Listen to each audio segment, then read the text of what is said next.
On the 60th floor of a Manhattan skyscraper, billionaire CEO Victoria Langford just fired a man who didn't beg, didn't cry, didn't fight back.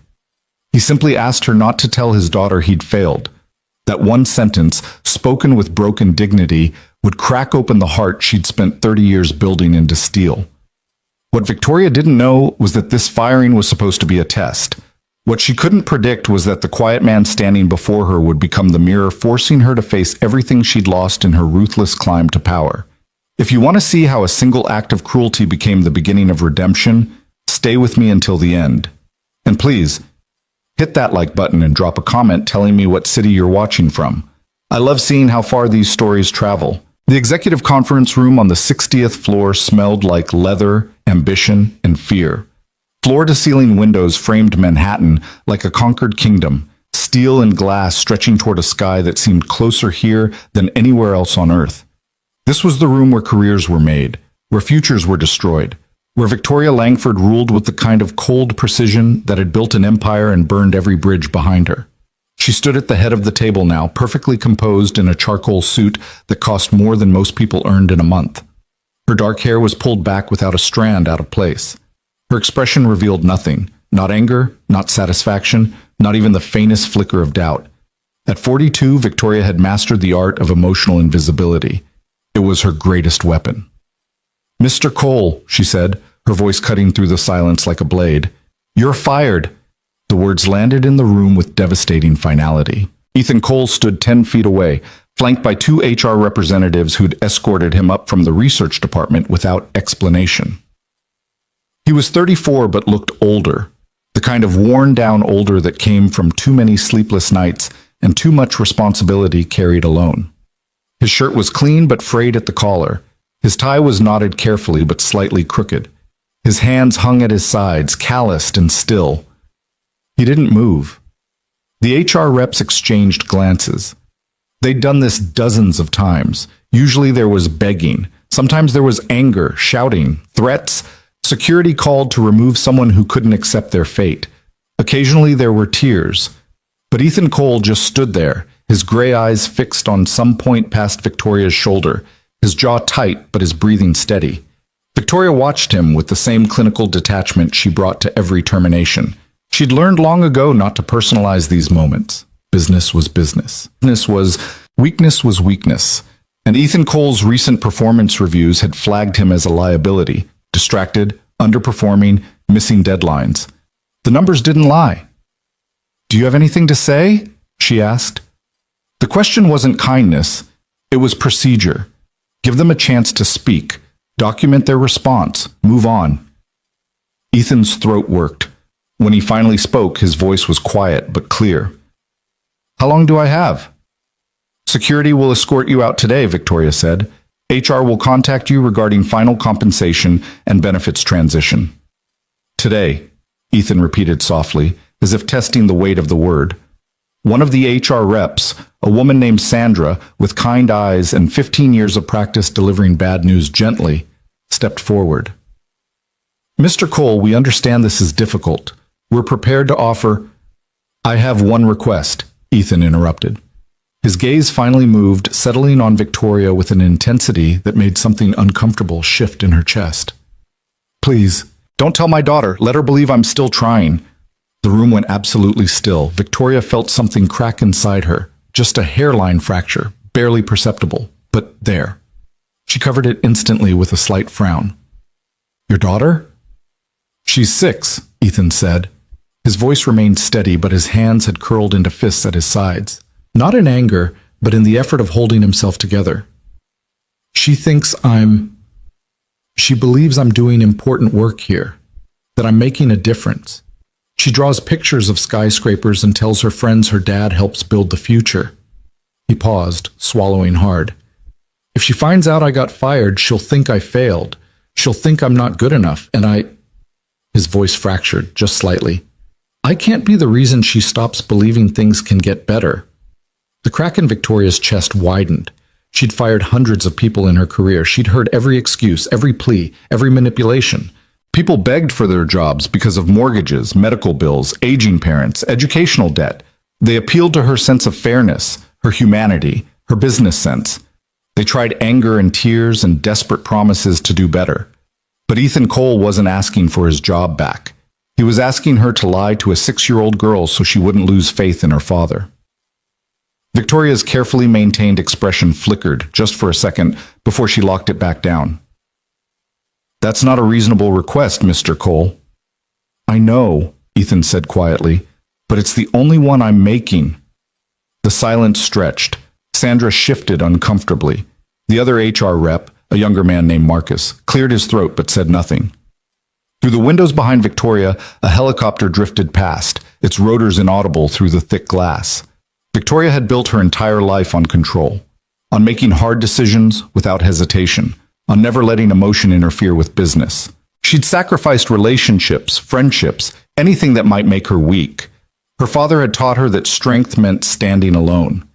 That power came from the willingness to do what others couldn't.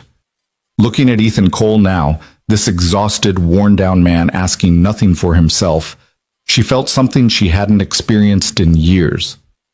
Doubt.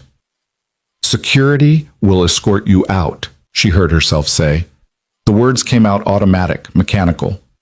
Effective immediately. Ethan nodded once.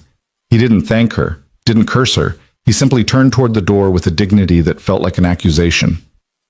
"Mr. Cole," Victoria said. He stopped, not turning back. "Your daughter," Victoria continued, hating the way her voice sounded, uncertain, almost gentle. "What's her name?" Ethan was quiet for a long moment. When he spoke, his voice carried a weight that seemed to fill the entire room. "Lily."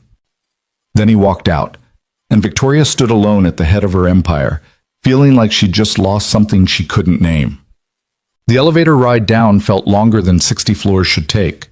Ethan stood between two security guards, professionals who'd learned to make these escorts impersonal. They didn't speak, didn't make eye contact, just accompanied him down to the lobby where he'd sign final papers, surrender his ID badge, and walk out into a city that suddenly felt hostile. His mind was racing, but his body felt numb, fired.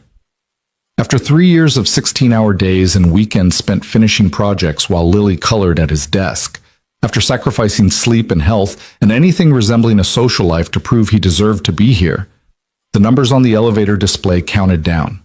53, 52, 51. Ethan closed his eyes and saw Lily's face that morning. Gap-toothed smile, wild brown curls she'd refused to let him brush, dinosaur pajamas she'd insisted on wearing under her school clothes. She'd made him breakfast, burnt toast with too much jelly, and presented it with such pride that he'd eaten every bite and told her it was perfect. "Daddy, are you building something important today?" she'd asked while he tied her shoes. "Always, sweetheart," he'd answered, kissing the top of her head. "Every day is important." "When I grow up, I'm going to work in a big building like you," she'd announced, "and I'm going to help people too." The memory twisted like a knife. 37, 36, 35. How was he going to tell her? How was he going to explain that he'd lost the job he'd promised would secure their future? The job he'd taken after Sarah died, when grief and single parenthood had left him scrambling for anything that offered stability and benefits and the hope that maybe, somehow, he could build a life where Lily didn't have to worry. 22, 21, 20. The elevator dinged softly as it passed each floor. Ethan thought about his apartment, a one-bedroom in Queens where Lily slept in the bedroom and he took the couch. About the careful budget that left no room for emergencies. About the childcare situation that depended on neighbors and a patchwork of favors he'd never be able to fully repay. About how he was going to pay rent next month. The lobby appeared. Marble floors, contemporary art, a reception desk staffed by people trained to smile at everyone while seeing no one. Ethan signed the termination papers without reading them, surrendered his badge, accepted a cardboard box containing the personal items security had already retrieved from his desk, a framed photo of Lily, a coffee mug she'd made him at school, 3 protein bars he kept for nights when he worked too late to eat. That was it. 3 years reduced to a box that barely weighed anything. "Do you need us to call a car?" one of the security guards asked. It was the first thing either of them had said. Ethan shook his head. "I'll take the subway." Outside, the late afternoon sun felt aggressive. Manhattan moved around him with its usual indifferent energy, people rushing, horns blaring, the smell of pretzels and exhaust, and expensive perfume mixing in the air. Ethan stood on the sidewalk holding his box, feeling untethered. His phone buzzed. A text from Mrs. Chen, the neighbor who picked Lily up from school on days when Ethan couldn't leave work early. Lily's home safe. She wants to know if you can help with homework tonight. Something about fractions? Ethan's throat tightened. He typed back quickly. I'll be home soon. Tell her I can't wait to see what she's learning. He stood there for another moment, looking up at the building he'd just been escorted out of. 60 floors of glass and steel and ambition. Somewhere up there, Victoria Langford was probably already moving on to her next meeting, her next decision, her next demonstration of the ruthless efficiency that had built her reputation. She would never think about him again. Ethan turned away and headed for the subway, carrying his entire professional life in a cardboard box. Victoria stood at her office window staring at nothing. The termination should have taken 5 minutes, should have been routine. Fire the underperformer, document the decision, move on to the quarterly projections that needed her attention before tomorrow's board meeting. Instead, she'd been standing here for 20 minutes, unable to focus on anything except the image of Ethan Cole's face when he'd asked her not to tell his daughter he'd failed. Ms. Langford, her assistant's voice came through the intercom. The legal team is waiting in conference room B. Victoria didn't move. Tell them I need 15 minutes. Of course. Silence returned. Through the window, Manhattan spread out below her like a circuit board. Millions of people pursuing their own ambitions, fighting their own battles, carrying their own burdens. From up here, it all looked orderly, manageable, reducible to patterns and probabilities. Victoria had spent her entire adult life learning to see the world this way. When she'd taken over her father's struggling tech company at 25, everyone had expected her to fail.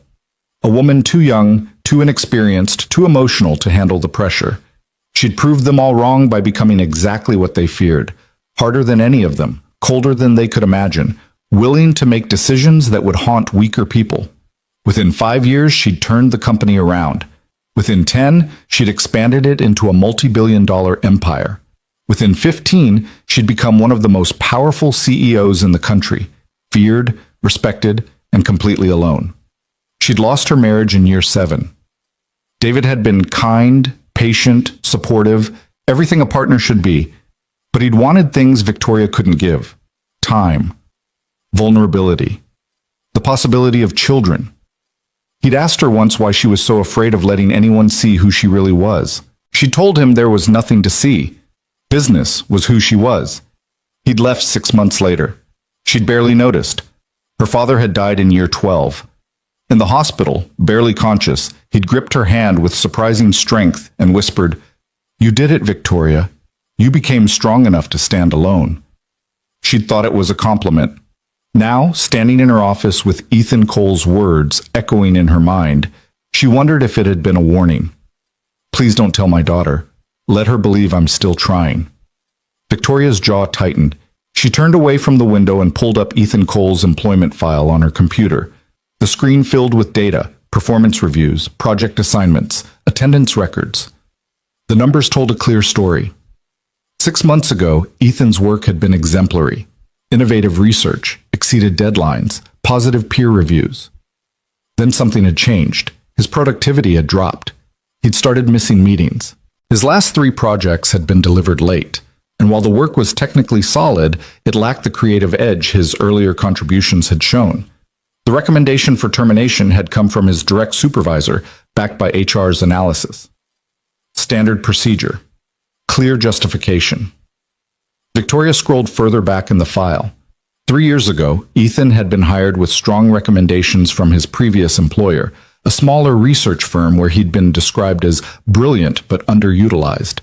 His interview notes mentioned a recent personal tragedy, but assessed him as highly motivated and stable. She found the reference buried in an HR memo. Candidate recently widowed. Has a young daughter. Seeking position with better benefits and stability. Demonstrated strong commitment during interview process. Victoria sat back in her chair. Widowed. Young daughter. She thought about this calculation she'd made 1,000 times before, that personal problems were exactly that. Personal.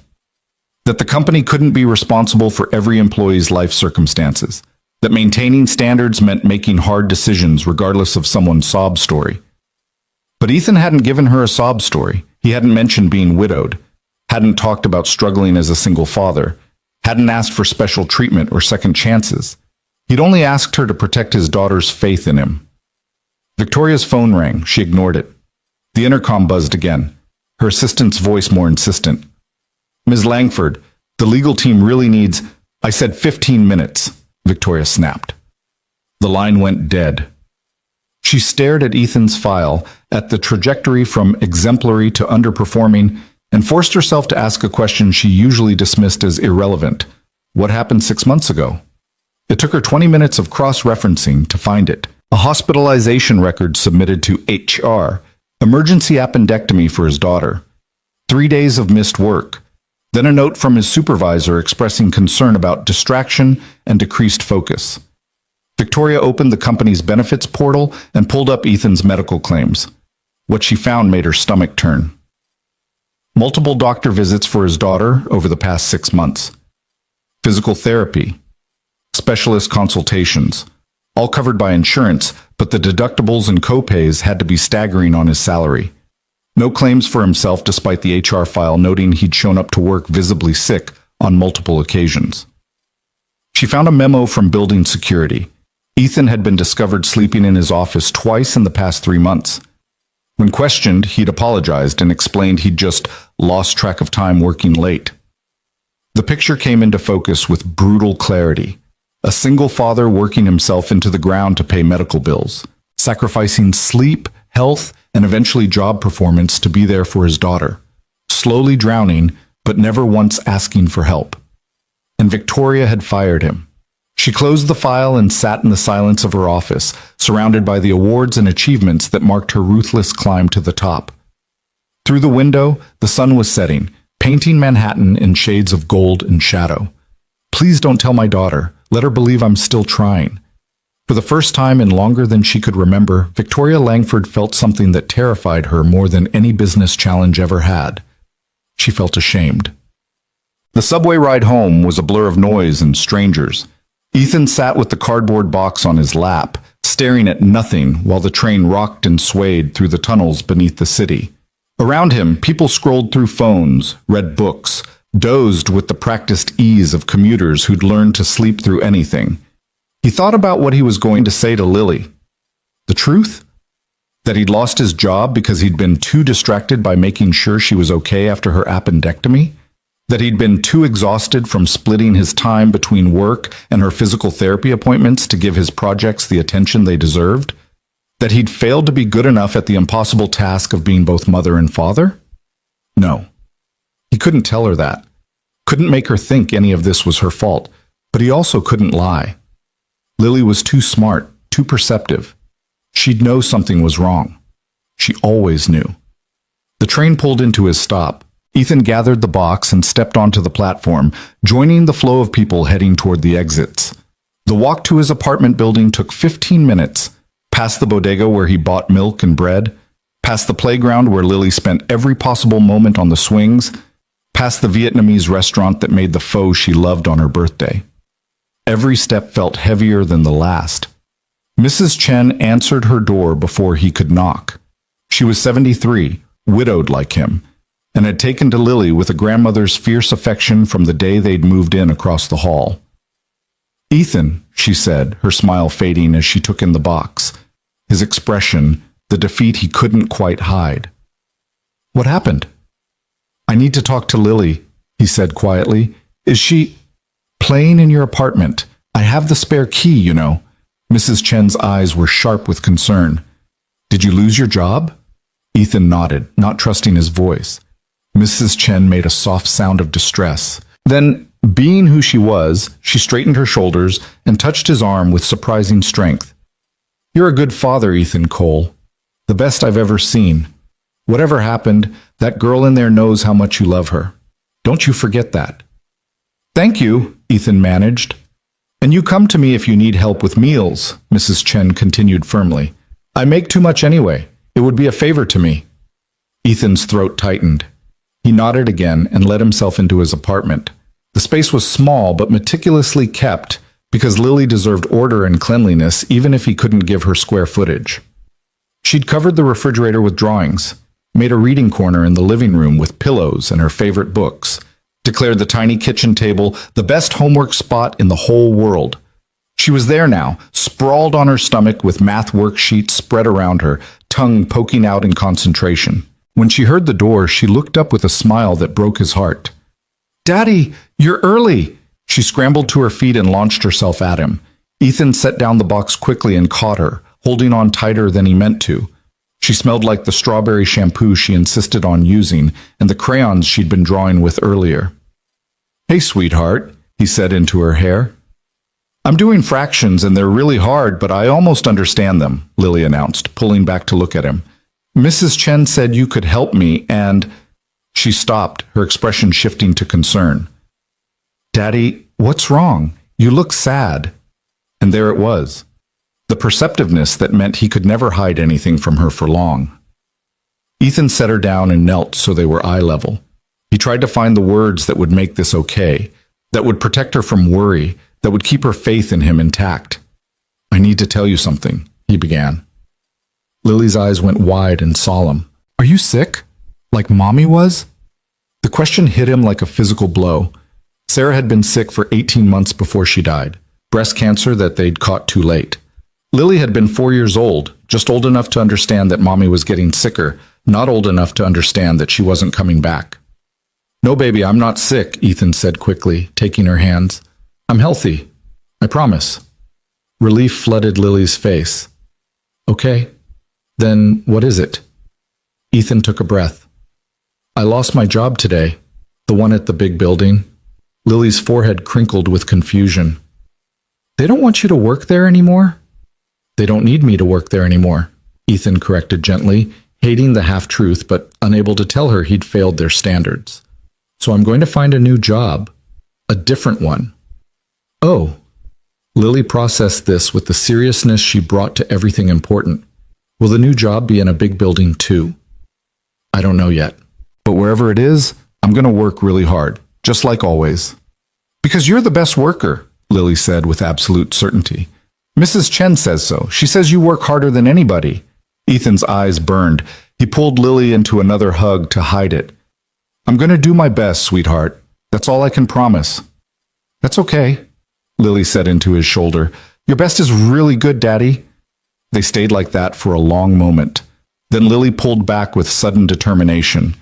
"Should we celebrate?" "Celebrate?" Ethan couldn't help a surprised laugh. "Yeah, you always said that when something ends, it means something new can start. Remember?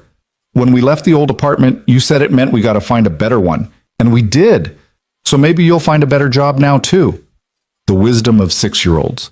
The ability to find hope in everything. The faith that had somehow survived her mother's death and her father's exhaustion and all the small disappointments of a life that hadn't been easy. Ethan looked at his daughter, at the gap-toothed smile and wild curls and absolute trust in her eyes, and felt something shift in his chest. She believed in him, not because he was perfect, not because he never failed, but because he always tried. Because he'd taught her that trying mattered more than succeeding, that getting back up mattered more than never falling down. "Please don't tell my daughter. Let her believe I'm still trying." He'd asked Victoria Langford not to take this away from him. This moment right here, Lily's faith that her father would figure it out, that things would be okay because he was doing his best. "You know what?" Ethan said, managing a real smile. "You're absolutely right. We should celebrate. What do you want for dinner?" "Pizza!" Lily yelled immediately. Ethan winced thinking about his budget, then decided that some things mattered more than money. "Pizza it is, but you have to finish your fractions first." "Deal!" Lily raced back to the table with renewed energy. Ethan watched her attack the math problems with determination and felt the weight of the day settle onto his shoulders. Tomorrow, he would start job hunting. Tomorrow, he would panic about rent and bills and how long their savings would last. But tonight, he would eat pizza with his daughter and help her with homework and tuck her in with stories about brave knights and clever princesses. Tonight, he would be the father she needed him to be. Even if the whole world thought he wasn't good enough, Lily's faith would have to be enough to carry him forward. It was all he had left. Victoria stayed in her office until the cleaning crew arrived at 10 p.m. She'd canceled the legal meeting, postponed 2 conference calls, ignored 17 emails marked urgent. Instead, she'd spent 6 hours doing something she'd never done before in her entire career. She'd reconsidered a decision. The file on Ethan Cole was spread across her desk now. Not just the official HR documents, but everything she'd been able to pull from the system.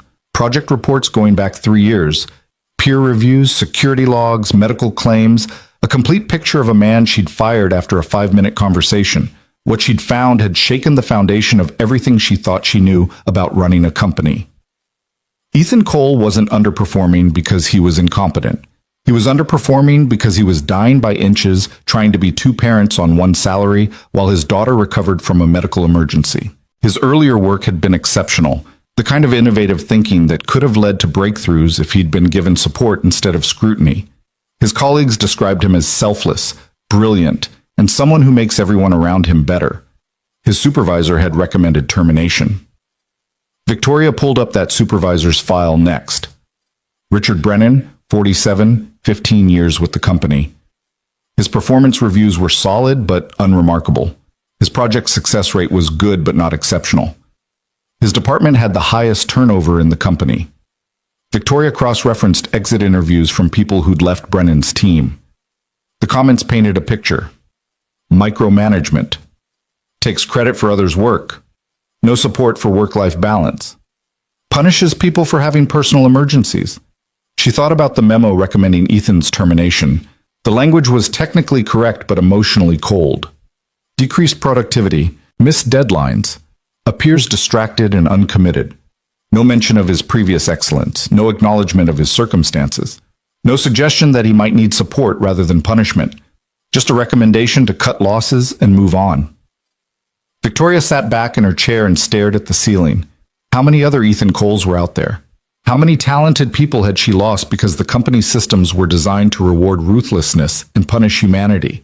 How many potential breakthroughs had been sacrificed because someone like Richard Brennan saw empathy as weakness? Her phone buzzed. A text from Marcus in HR. Ms. Langford, the Cole termination paperwork needs your signature by tomorrow morning for legal compliance. Should I send it up? Victoria stared at the message for a long time. Then she typed back, "No. Schedule a meeting with me first thing tomorrow. We need to discuss this case further. Is there a problem with the documentation? There's a problem with the decision. I'll explain tomorrow." She set down the phone and looked at Ethan's photo in the file. It was his employee badge picture, a few years old, before whatever had hollowed out his eyes and put that weight on his shoulders. He was smiling slightly, like he'd been trying not to laugh at something. Please don't tell my daughter. Victoria had spent her entire life believing that strength meant never letting emotion influence business decisions. That power came from the ability to be ruthless when necessary. That showing weakness was the fastest way to lose everything you'd built. Looking at that photo now, she wondered if she'd been wrong about everything. The cleaning crew knocked on her door. Victoria waved them away and returned to the window, watching the city lights glitter in the darkness below. Somewhere out there, Ethan Cole was probably tucking his daughter into bed, probably lying about how everything would be fine, probably carrying a weight that should have broken him, but somehow hadn't. And somewhere in this building, in the systems and structures Victoria had built to maximize efficiency, there was a rot she'd never noticed before, a culture that punished people for being human, that measured worth only in output, that had turned her into exactly the kind of leader her father had been, powerful, feared, and completely alone. Victoria pressed her hand against the cold glass and made a decision that terrified her more than any business risk she'd ever taken. She was going to do something that would probably cost her everything. She was going to make things right. The morning after being fired, Ethan woke at 4:30 a.m. to the sound of his alarm, the same time he'd been waking for 3 years. His body moved on autopilot, brain still foggy with exhaustion, before reality crashed down on him. He didn't have a job to go to. Ethan lay on the couch in the darkness, staring at the ceiling while his heart hammered against his ribs. The panic he'd held at bay last night came flooding back with brutal force. Rent was due in 2 weeks. Lily's physical therapy wasn't covered entirely by insurance. Their savings account had maybe 6 weeks of breathing room if he was careful. 6 weeks to find a new job, pass the interviews, wait for the first paycheck. It wasn't enough time. His phone buzzed on the coffee table. Ethan grabbed it, hoping irrationally that it might be the company calling to say there'd been a mistake. Instead, it was an automated email from HR with the subject line, Cobra benefits information and termination details. He deleted it without reading and forced himself to sit up. Falling apart wasn't an option. Lily would be awake in 2 hours, expecting breakfast and normalcy, and a father who had his life together enough to help her brush her teeth and pack her lunch. Ethan stood and moved quietly to the kitchen. The familiar routine steadied him: coffee brewing, eggs scrambling, bread toasting. By the time golden light started filtering through the window, he'd made breakfast and pulled out his laptop to start updating his resume. The screen glowed in the pre-dawn dimness. Ethan stared at the cursor blinking in the empty job search bar and felt the weight of impossible choices settling on his shoulders. Apply broadly and risk taking something that paid less? Focus on positions similar to what he'd lost and compete with hundreds of other candidates? Lie about why he'd left his last job? Daddy? Ethan turned to find Lily standing in the doorway, rubbing her eyes. She was wearing her favorite pajamas, the ones with planets and stars that were getting too small, but she refused to give up. "Morning, sweetheart," he said, closing the laptop quickly. "You're up early. I heard you moving around." Lily patted over and climbed into his lap without asking. She was getting too big for this, all long limbs and sharp elbows, but Ethan wrapped his arms around her anyway. "Are you looking for a new job already?" "Just getting started," Ethan said carefully. "But right now, I'm making you breakfast. Scrambled eggs sound good?" Lily nodded against his chest. They sat like that for a moment, quiet in the early morning stillness. Then she pulled back to look at him with those serious eyes that were too old for 6. "Daddy, if you don't find a job fast, will we have to move again?"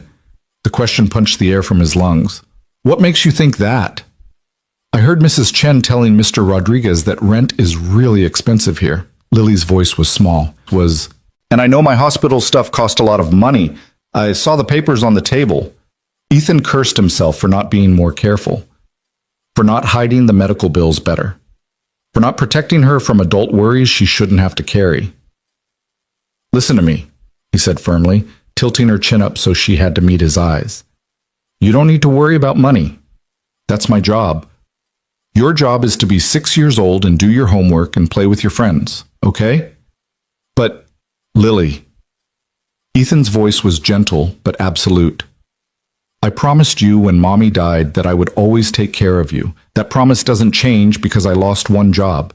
I will find another one. We will be okay. Do you believe me?" Lily studied his face for a long moment. Then she nodded slowly. "I believe you." "Good." Ethan kissed her forehead and stood, carrying her to the kitchen counter.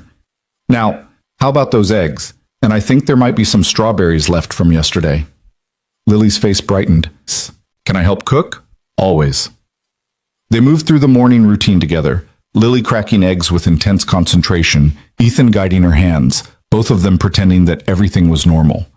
By the time he walked her to school an hour later, she was chattering about a science project and had apparently forgotten the worried questions from earlier. Ethan watched her run into the building, backpack bouncing, and felt his chest tighten. She'd survived losing her mother. She'd survived the hospital. She'd survived every hard thing with resilience that amazed him, but she shouldn't have to survive him failing her, too. He turned toward the subway, planning to head to the library to job hunt properly, when his phone rang. Unknown number. "Hello? Mr. Cole?" The voice was crisp, professional, female. "This is Sandra from Langford Technologies HR. Do you have a moment to speak?" Ethan's heart stuttered. Yes, what's this about?" "Ms. Langford would like to meet with you this morning. Are you available at 10 a.m.? Confusion crashed into hope, crashed into suspicion. "I was terminated yesterday. Why would she want to meet?" There was a slight pause. "I'm not at liberty to discuss the details, Mr. Cole, But Ms. Langford was very clear that she needs to speak with you in person. Will 10 o'clock work? Ethan looked down at his worn jeans and old jacket, the clothes he'd thrown on for school drop-off, nothing appropriate for facing the woman who'd fired him less than 24 hours ago. I can be there, he heard himself say. Excellent. I'll have your visitor credentials ready at the front desk. The line went dead. Ethan stood on the sidewalk, commuters flowing around him, trying to make sense of what had just happened. Was this about the severance paperwork? Some legal detail they needed to resolve? Or his heart beat faster. Was there a chance they'd reconsidered? No, that was impossible. Victoria Langford didn't reconsider. She didn't second guess. She'd looked at him yesterday with the emotional depth of a machine and ended his career without hesitation. But she wanted to see him. Ethan checked the time. He had 90 minutes to get home, change into something presentable, and make it back to Manhattan. He started walking faster, hope and dread warring in his chest. Whatever Victoria Langford wanted, he had to be ready for it. It might be his only chance to salvage something from the wreckage of yesterday. Victoria arrived at her office at 6 a.m., which was late by her standards. She'd spent most of the night lying awake, staring at her ceiling, rehearsing what she would say to Ethan Cole. The words never sounded right. Now she sat at her desk with coffee she wasn't drinking, watching the sunrise paint Manhattan in shades of gold and amber. The city was waking up, delivery trucks rumbling through streets, early commuters filling subway platforms, lights flickering on in office buildings as the machinery of commerce ground back to life. From up here, it all looked orderly, manageable. Nothing like the chaos currently tearing through Victoria's carefully constructed worldview. Her computer screen showed the email she'd sent at 2 a.m. to the board of directors. Review of recent termination decision. Request for emergency meeting. She'd laid out everything she'd discovered about Ethan Cole. The gap between his potential and his recent performance. The medical circumstances. The failure of middle management to provide adequate support. The troubling pattern in Richard Brennan's department. And then she'd done something that would have been unthinkable 48 hours ago. She'd admitted she'd made a mistake. The responses had started arriving at 5 a.m. Some were supportive, some were concerned. Robert Halloway, the board member who'd been pushing for more aggressive efficiency measures, had sent a terse message. We need to discuss your judgment on this matter. Reversing termination sets a dangerous precedent. Victoria had read it twice and then archived it without responding. Her door opened without a knock. Only one person in the building had that privilege. You look terrible, said Margaret Chen, Victoria's executive assistant for the past 15 years. She was 62, brutally honest, and the only person Victoria trusted completely. When did you last sleep? I'm not sure that's relevant. It's relevant when you're about to do something that could cost you everything you've built. Margaret closed the door and sat down without being invited. I read your email to the board. Are you absolutely certain about this? Victoria met her assistant's eyes. No. But I'm certain that firing Ethan Cole was wrong, and I'm certain that if I don't try to fix it, I'll regret it for the rest of my life. Regret? Margaret repeated softly. I don't think I've ever heard you use that word before. I've never felt it before. Victoria turned back to the window. Not like this. Silence stretched between them. Then Margaret said quietly, He reminded you of someone, didn't he? The way he stood there yesterday, the way he didn't beg or break. Victoria's jaw tightened. I don't know what you mean. Yes, you do. Margaret's voice was gentle but implacable. Your father used to tell you that strength meant standing alone, that showing weakness was the same as admitting defeat. You've built your entire life around that belief. My father built an empire on that belief, Victoria said sharply, and died alone in a hospital room with only you beside him. Margaret stood and walked to the window, standing shoulder to shoulder with Victoria. I was there, remember? I saw his face when you told him the company was thriving. He didn't look proud, he looked sad. Victoria's throat tightened. He told me I'd become strong enough to stand alone. Those were his last words. Exactly. Margaret's reflection in the glass showed infinite compassion. And you've been standing alone ever since, convinced it was what he wanted. But Victoria, what if he was trying to warn you? What if he spent his last breath telling you not to make his mistakes? The words hit like a physical blow. Victoria's hands curled into fists at her sides. Ethan Cole has a daughter who believes in him, Margaret continued quietly. He's exhausted and struggling and probably terrified. But he didn't break yesterday. He didn't compromise his dignity or his love for that little girl. He just asked you not to take away the one thing that mattered to him, her faith that he's still trying. I know, Victoria whispered, and now you want to give him his job back, not because it's good business, though it might be, not because it will look good, though it might do that too. You want to give it back because seeing him stand there with nothing left but his love for his daughter showed you something you've been trying not to see for a very long time. Victoria closed her eyes. What's that? That strength isn't standing alone. It's standing up for someone else when you have everything to lose.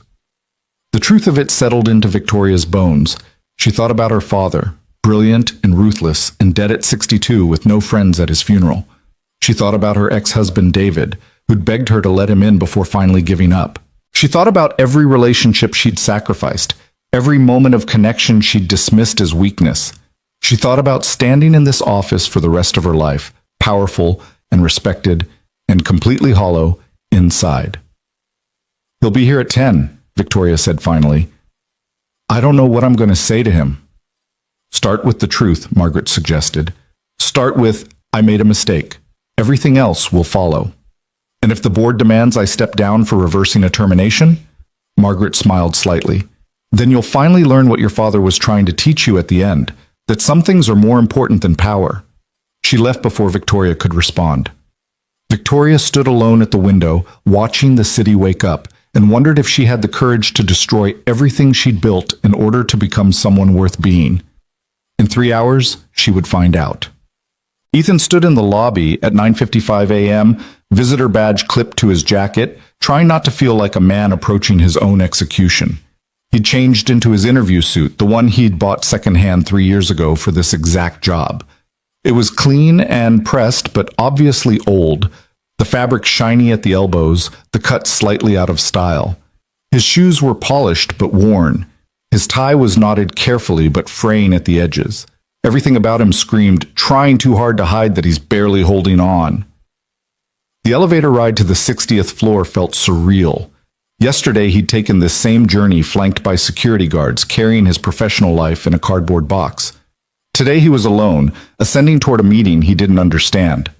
The doors opened onto the executive floor. Thick carpet, expensive art, floor-to-ceiling windows offering views that most people would never see. A receptionist he didn't recognize smiled professionally. Mr. Cole? Ms. Langford is expecting you, conference room A, just down the hall. Not her office, a conference room. That felt significant, but Ethan couldn't parse what it meant. He walked slowly, his heartbeat loud in his ears. Through an open door, he glimpsed the same room where he'd been fired yesterday. The table was empty now, morning sunlight streaming through the windows, no witnesses to whatever was about to happen. He knocked on the door to conference room A. Come in. Ethan pushed open the door and stopped. Victoria Langford stood by the window, backlit by morning sun. She was dressed immaculately as always, navy suit, pearl earrings, hair pulled back. But there was something different about her expression, something that looked almost like uncertainty. Mr. Cole, she said, thank you for coming. I wasn't sure I had a choice, Ethan replied, surprised by the steadiness of his own voice. Victoria's lips twitched, not quite a smile, but something softer than the ice he'd seen yesterday. You always have a choice. Please, sit. Ethan sat at the conference table. Victoria took the seat across from him rather than at the head, another detail that felt meaningful. For a long moment, she just looked at him, and Ethan had the uncomfortable sensation of being truly seen for the first time since entering this building 3 years ago. I owe you an apology, Victoria said, finally. The words were so unexpected that Ethan wasn't sure he'd heard correctly. I'm sorry? I made a mistake yesterday. Victoria's voice was controlled, but there was something raw underneath it. I fired you based on incomplete information and without proper consideration of your circumstances. That was wrong. Ethan's mind raced. Is this about a lawsuit? Because this isn't about protecting the company from legal action. Victoria cut him off, but gently. This is about the fact that I looked at your performance data and saw numbers instead of a human being. I saw declining productivity and missed deadlines without asking why. I accepted your supervisor's recommendation without questioning whether his judgment might be flawed. She pulled a folder from beside her and slid it across the table. Ethan opened it to find his own employment file: performance reviews, project reports, medical claims. I spent last night reviewing everything about your time here, Victoria continued. 3 years ago, you came to us with exceptional recommendations and a personal tragedy you never mentioned in your interview. You worked brilliantly for 2.5 years. Then your daughter had a medical emergency and your performance declined. Not because you became incompetent, but because you were trying to be two parents on one salary while she recovered. Ethan's throat tightened. How did you... I cross-referenced your medical claims with your performance timeline. Victoria's eyes were steady on his. I found the hospital records, the physical therapy appointments, the security reports about you sleeping in your office. I found a picture of someone slowly drowning who never once asked for help. I didn't want special treatment, Ethan said quietly. No, you wanted to keep your job and take care of your daughter and somehow do both perfectly, even though that was impossible. Victoria's voice softened. You wanted what every parent wants, to give your child stability and security. And instead of supporting you, this company's systems punished you for being human. Ethan stared at the folder, emotion churning in his chest. Why are you telling me this? Because I want to offer you your job back. The world seemed to tilt. Ethan looked up sharply. What? I want to reinstate you, effective immediately. Victoria's posture was perfect, but her hands were clasped tightly on the table. With back pay for the day you missed, full benefits restored, and a formal apology on record for wrongful termination. I don't understand. Ethan's voice came out hoarse. Yesterday you fired me without hesitation. Today you're apologizing and offering everything back. What changed? Victoria was quiet for a long moment. When she spoke, her voice carried a weight that made Ethan's chest ache. You did.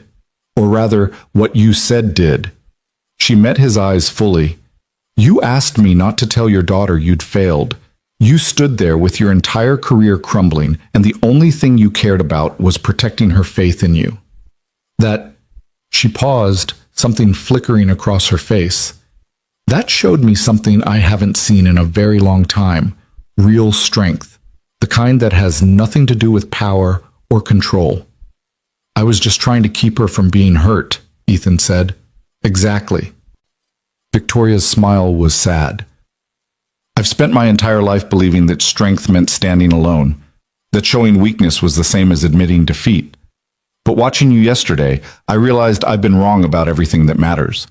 You weren't weak because you were struggling. You were strong because you kept trying anyway. Ethan felt tears prickling behind his eyes.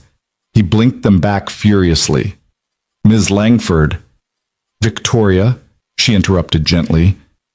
If we're going to work together again, I'd prefer you call me Victoria. Victoria.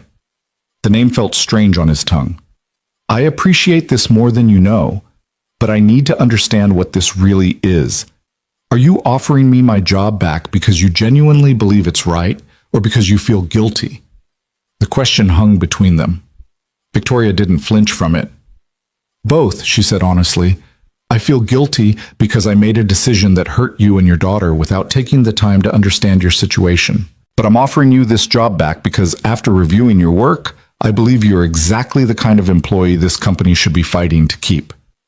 You're brilliant, dedicated, and you make everyone around you better. Those qualities don't disappear because you had 6 difficult months. She leaned forward slightly. I'm also offering you this because I want to fix something that's broken in how this company operates.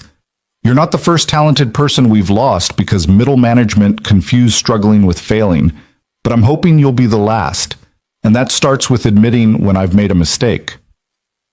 Ethan studied her face, the careful control beginning to crack around the edges, the genuine regret in her eyes, the vulnerability of someone who clearly wasn't used to apologizing. What about Richard? He asked. My supervisor, the one who recommended my termination. Victoria's expression hardened. Mr. Brennan will be undergoing a performance review. I've discovered some troubling patterns in how he manages his team. Regardless of the outcome, you won't be reporting to him anymore." "Who would I report to?" "Directly to the research division head, Dr. Sarah Okonkwo. She's brilliant, fair, and actually cares about developing talent rather than punishing people for having lives outside work." Ethan absorbed this. It was everything he could have hoped for: his job back, better management, a chance to prove himself again. But something nagged at him. "What about the board?" he asked quietly. "What about the other executives who will see this as you showing weakness?" Victoria's smile turned sharp. "Let me worry about the board. That's my job. Your job is to decide whether you can trust me enough to come back." And there it was, the real question underneath everything else. Could he trust the woman who'd fired him yesterday? Could he believe this transformation was real and not just temporary guilt that would evaporate the next time he had a rough quarter? Could he risk his daughter's security on the hope that Victoria Langford had genuinely changed? Ethan thought about Lily's face this morning, asking if they'd have to move. About the medical bills stacked on his kitchen counter. About the 6 weeks of savings that stood between them and disaster. He thought about his resume sitting half-finished on his laptop. About the job market and competition and the reality that finding something comparable could take months. But he also thought about Victoria's eyes when she'd said real strength. About the genuine regret in her voice. About the risk she was taking to admit she'd been wrong. "I have conditions," Ethan heard himself say. Victoria raised an eyebrow. "I'm listening." "If Lily has another medical emergency, I need flexibility. I need to know I won't be punished for being a parent first and an employee second." "Agreed. I'll have HR draft a formal, flexible work arrangement. I need to leave by 5:30 every day to pick her up from school. No exceptions." "Agreed. Your work speaks for itself. I don't care about FaceTime." Ethan took a breath. "And I need you to promise that if my performance starts declining again, you'll talk to me before making decisions. That you'll treat me like a human being instead of a data point." Victoria's expression softened. "I promise." "And Ethan, that promise extends to everyone in this company, not just you. What happened to you is going to be a catalyst for real change here. I'm going to make sure of it." Ethan searched her face and found only sincerity. It terrified him how much he wanted to believe her. "Okay," he said quietly. "I'll come back." Relief flooded Victoria's features, genuine, unguarded emotion that transformed her from Ice Queen to something startlingly human. "Thank you, She stopped, seeming to struggle for words. "Thank you for giving me a chance to make this right." They sat in silence for a moment. Then Victoria stood and extended her hand across the table. Ethan stood and shook it, her grip firm and warm. "Welcome back, Ethan," Victoria said. "Your office is exactly as you left it." "I didn't have an office, I had a cubicle." Victoria's smile was small but real. "You have an office now. Dr. Okonkwo is expecting you at 11 to discuss your transition back. Take the rest of today to get settled. We'll talk more tomorrow about your project assignments." Ethan nodded, still processing the surreal turn his life had taken in the past 12 hours. Fired yesterday, rehired today, given an office and a new supervisor and promises of flexibility. It felt too good to be true. But looking at Victoria's face, at the cracks forming in armor she'd worn for decades, Ethan thought maybe, just maybe, it might be real. "One more thing," Victoria said as he turned to leave. "Your daughter, Lily, you don't have to hide her anymore. Bring her to work if you need to. Let people know you're a father. That's nothing to be ashamed of." Ethan's throat tightened. "Thank you," he managed. He left the conference room feeling like he'd stepped through a mirror into a different version of his life. The elevator ride down to his new office passed in a daze. When he finally sat down at an actual desk with actual walls and an actual door, he pulled out his phone with shaking hands. The text to Mrs. Chen was simple. "I got my job back. Can you tell Lily when she gets home from school? Tell her Daddy's still trying." The response came 30 seconds later. "Oh, thank God. I'm crying happy tears. That little girl is going to be over the moon." "So proud of you, Ethan." Ethan set down the phone and let himself feel it. The relief, the gratitude, the fragile hope that maybe things could actually get better. On the 60th floor, Victoria stood at her window watching the city and wondering if she'd just taken the first step toward redemption or the last step before losing everything. Either way, there was no going back now. The news spread through Langford Technologies like wildfire. By noon, everyone knew that Victoria Langford had reversed a termination. By 1 p.m., the rumors had multiplied. Some said Ethan Cole had threatened a lawsuit. Others whispered about discrimination claims. A few suggested he had dirt on the company. The truth was somehow more shocking than any speculation. Their CEO had simply admitted she was wrong. Ethan felt the stares as he walked through the building to meet Dr. Okonkwo.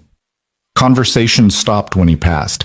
People looked at him with curiosity, suspicion, and something that might have been hope.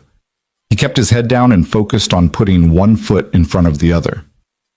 Dr. Sarah Okonkwo's office was on the 52nd floor, tucked into a corner with windows overlooking the East River.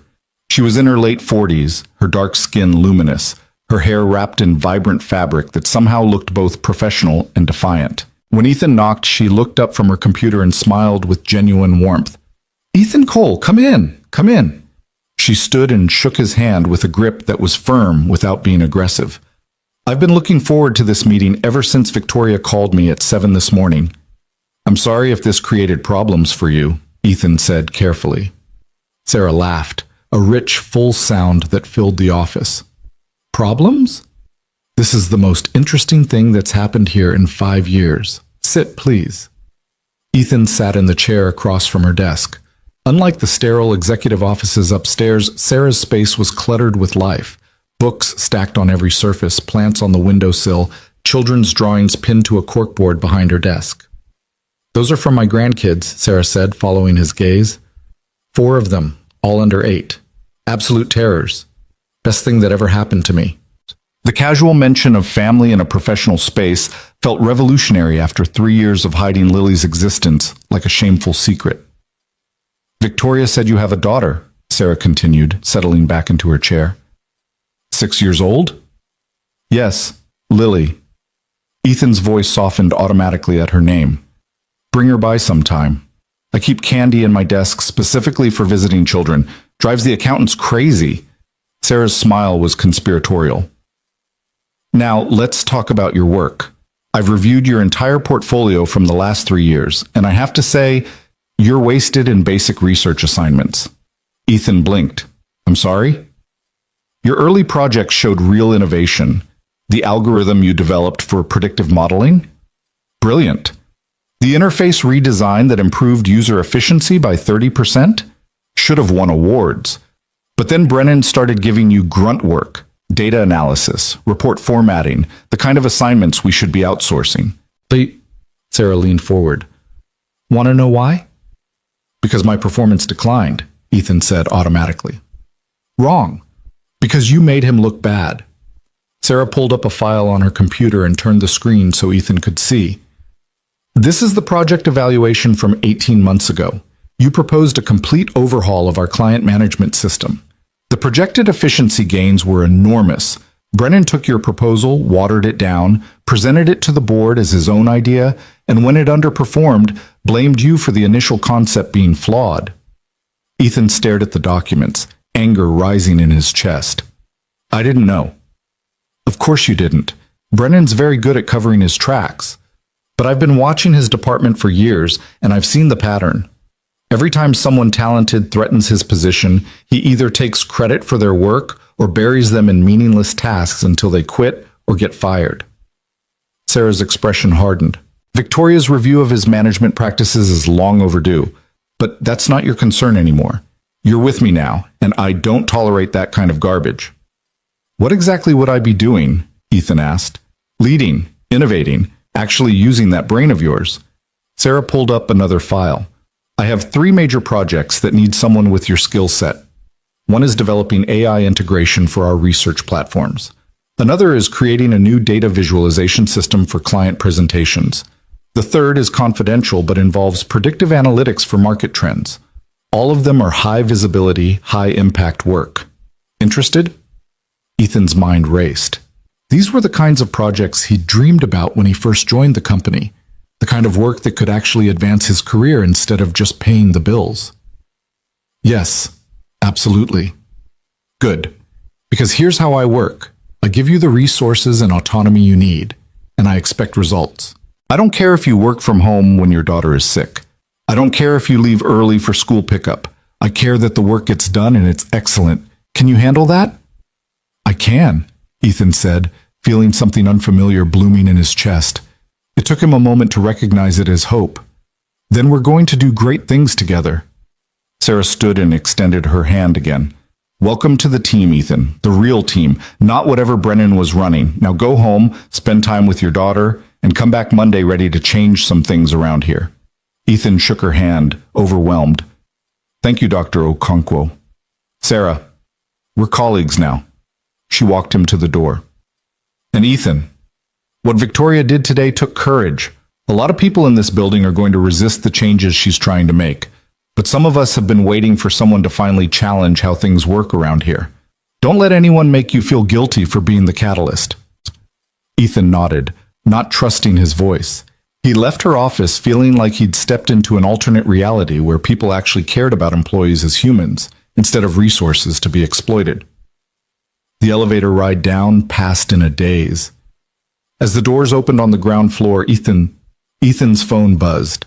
A text from an unknown number. This is Victoria. I wanted to check in. How did the meeting with Sarah go? Ethan stared at the message. The CEO of a multi-billion-dollar company was personally texting him to see how he was doing. He typed back carefully. Very well. She's incredible. Thank you for this opportunity. The response came immediately.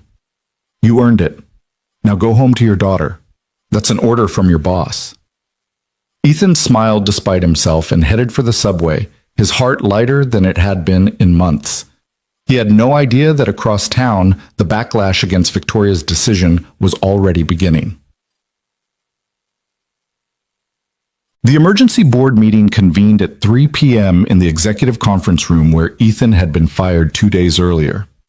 Victoria sat at the head of the table, perfectly composed, while 8 board members arranged themselves with varying degrees of hostility.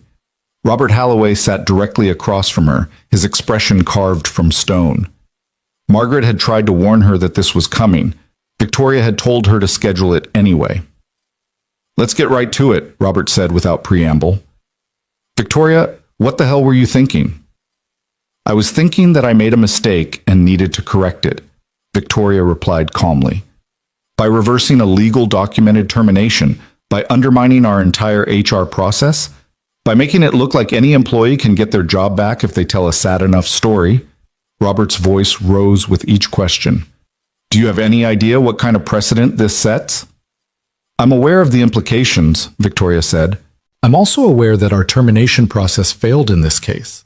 Ethan Cole was fired because of systemic failures in middle management, not because he was actually underperforming. His productivity dropped 30% over 6 months, Robert shot back. Those are facts, not feelings.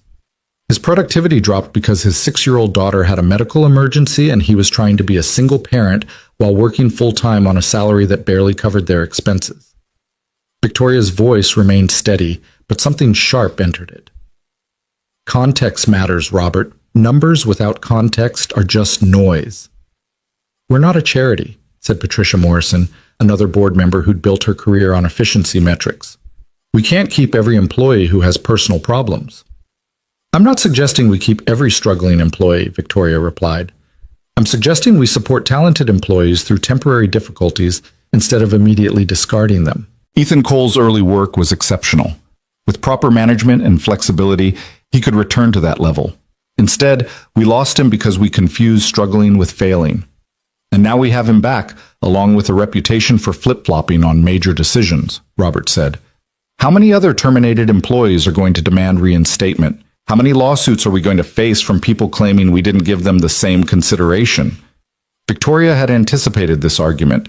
She pulled up a presentation on the screen behind her. I spent yesterday analyzing our termination patterns over the last 5 years. What I found was disturbing. The screen filled with data, charts, graphs, statistical analyses. The board members leaned forward despite themselves. We've lost 43 high-performing employees in the past 5 years, Victoria continued. All of them were terminated after performance declines that lasted less than a year. When I cross-referenced their medical claims and life circumstances, I found that 37 of them were dealing with major life events, medical issues, family deaths, divorces, elder care responsibilities. She clicked to the next slide. Of those 37, 31 were working under supervisors with high turnover rates and multiple complaints about lack of support. The pattern is clear. We're not losing people because they're incompetent. We're losing them because our management culture punishes people for being human. So your solution is to bring them all back? Patricia asked skeptically. My solution is to fix the culture that created the problem in the first place, Victoria said. Starting with mandatory management training on supporting employees through difficult periods, implementing formal, flexible work policies, and yes, reviewing recent terminations to identify other cases where we might have made mistakes. The room erupted in protests. Victoria waited for them to exhaust themselves, her expression unchanging. When silence finally returned, she spoke quietly but with absolute authority. I built this company alongside my father. I've spent 20 years making hard decisions and prioritizing efficiency over everything else. And you know what that's gotten us? A reputation for being a brutal place to work. High turnover. Difficulty attracting top talent. A culture where people hide their struggles until they collapse. She stood, planting her hands on the table. Ethan Cole asked me not to tell his 6-year-old daughter that he'd failed. He didn't beg for his job. He didn't threaten litigation. He just asked me to protect his child's faith in him. And I realized in that moment that I'd become exactly like my father, so focused on strength through isolation that I'd forgotten what real strength looks like. This is sentimental nonsense, Robert interjected. Your father built this company on discipline and high standards. My father died alone, Victoria said quietly. The words landed like bombs. He had no friends at his funeral. His own wife had left him years earlier. He spent his last breath telling me I was strong enough to stand alone, and I finally realized he wasn't celebrating. He was warning me not to make his mistakes. The room went silent. I'm not asking for your permission to fix what's broken here, Victoria continued. I'm informing you that changes are coming. We're going to become a company that values people as much as profits, that supports employees through difficulties instead of discarding them, that measures success not just in quarterly earnings, but in the lives we improve and the loyalty we earn. And if we disagree, Robert asked coldly, then you're welcome to call for a vote of no confidence, Victoria said. But before you do, I suggest you look at the employee satisfaction surveys I've commissioned over the past 2 days. Look at the exit interviews from talented people we've lost. Look at the recruitment data showing how hard it's becoming to attract top talent because of our reputation. She clicked to another slide showing preliminary survey results. The numbers were damning. Low morale, high stress, widespread feeling that the company didn't care about employees as people. We're hemorrhaging talent and goodwill, Victoria said. And if we don't change, we're going to lose our competitive edge to companies that understand that taking care of people is good business. This isn't sentiment, it's strategy. Patricia was studying the data with a frown. These numbers are concerning, but Victoria, you have to understand how this looks. Reversing a termination 48 hours after making it seems impulsive. It wasn't impulsive, it was necessary. Victoria's voice softened slightly. I made a mistake, a serious one. And I'm using my authority as CEO to correct it and prevent similar mistakes going forward. Isn't that what leadership is supposed to look like? The board members exchanged glances. Robert still looked hostile, but some of the others were wavering. Finally, Patricia spoke. I want to see a detailed plan for these cultural changes. Budget projections, expected outcomes, and I want regular updates on how this affects our retention and recruitment metrics.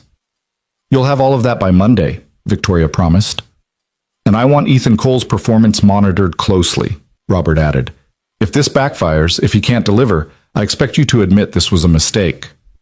If you can't deliver, I'll admit it, Victoria agreed, but I don't think that's going to happen.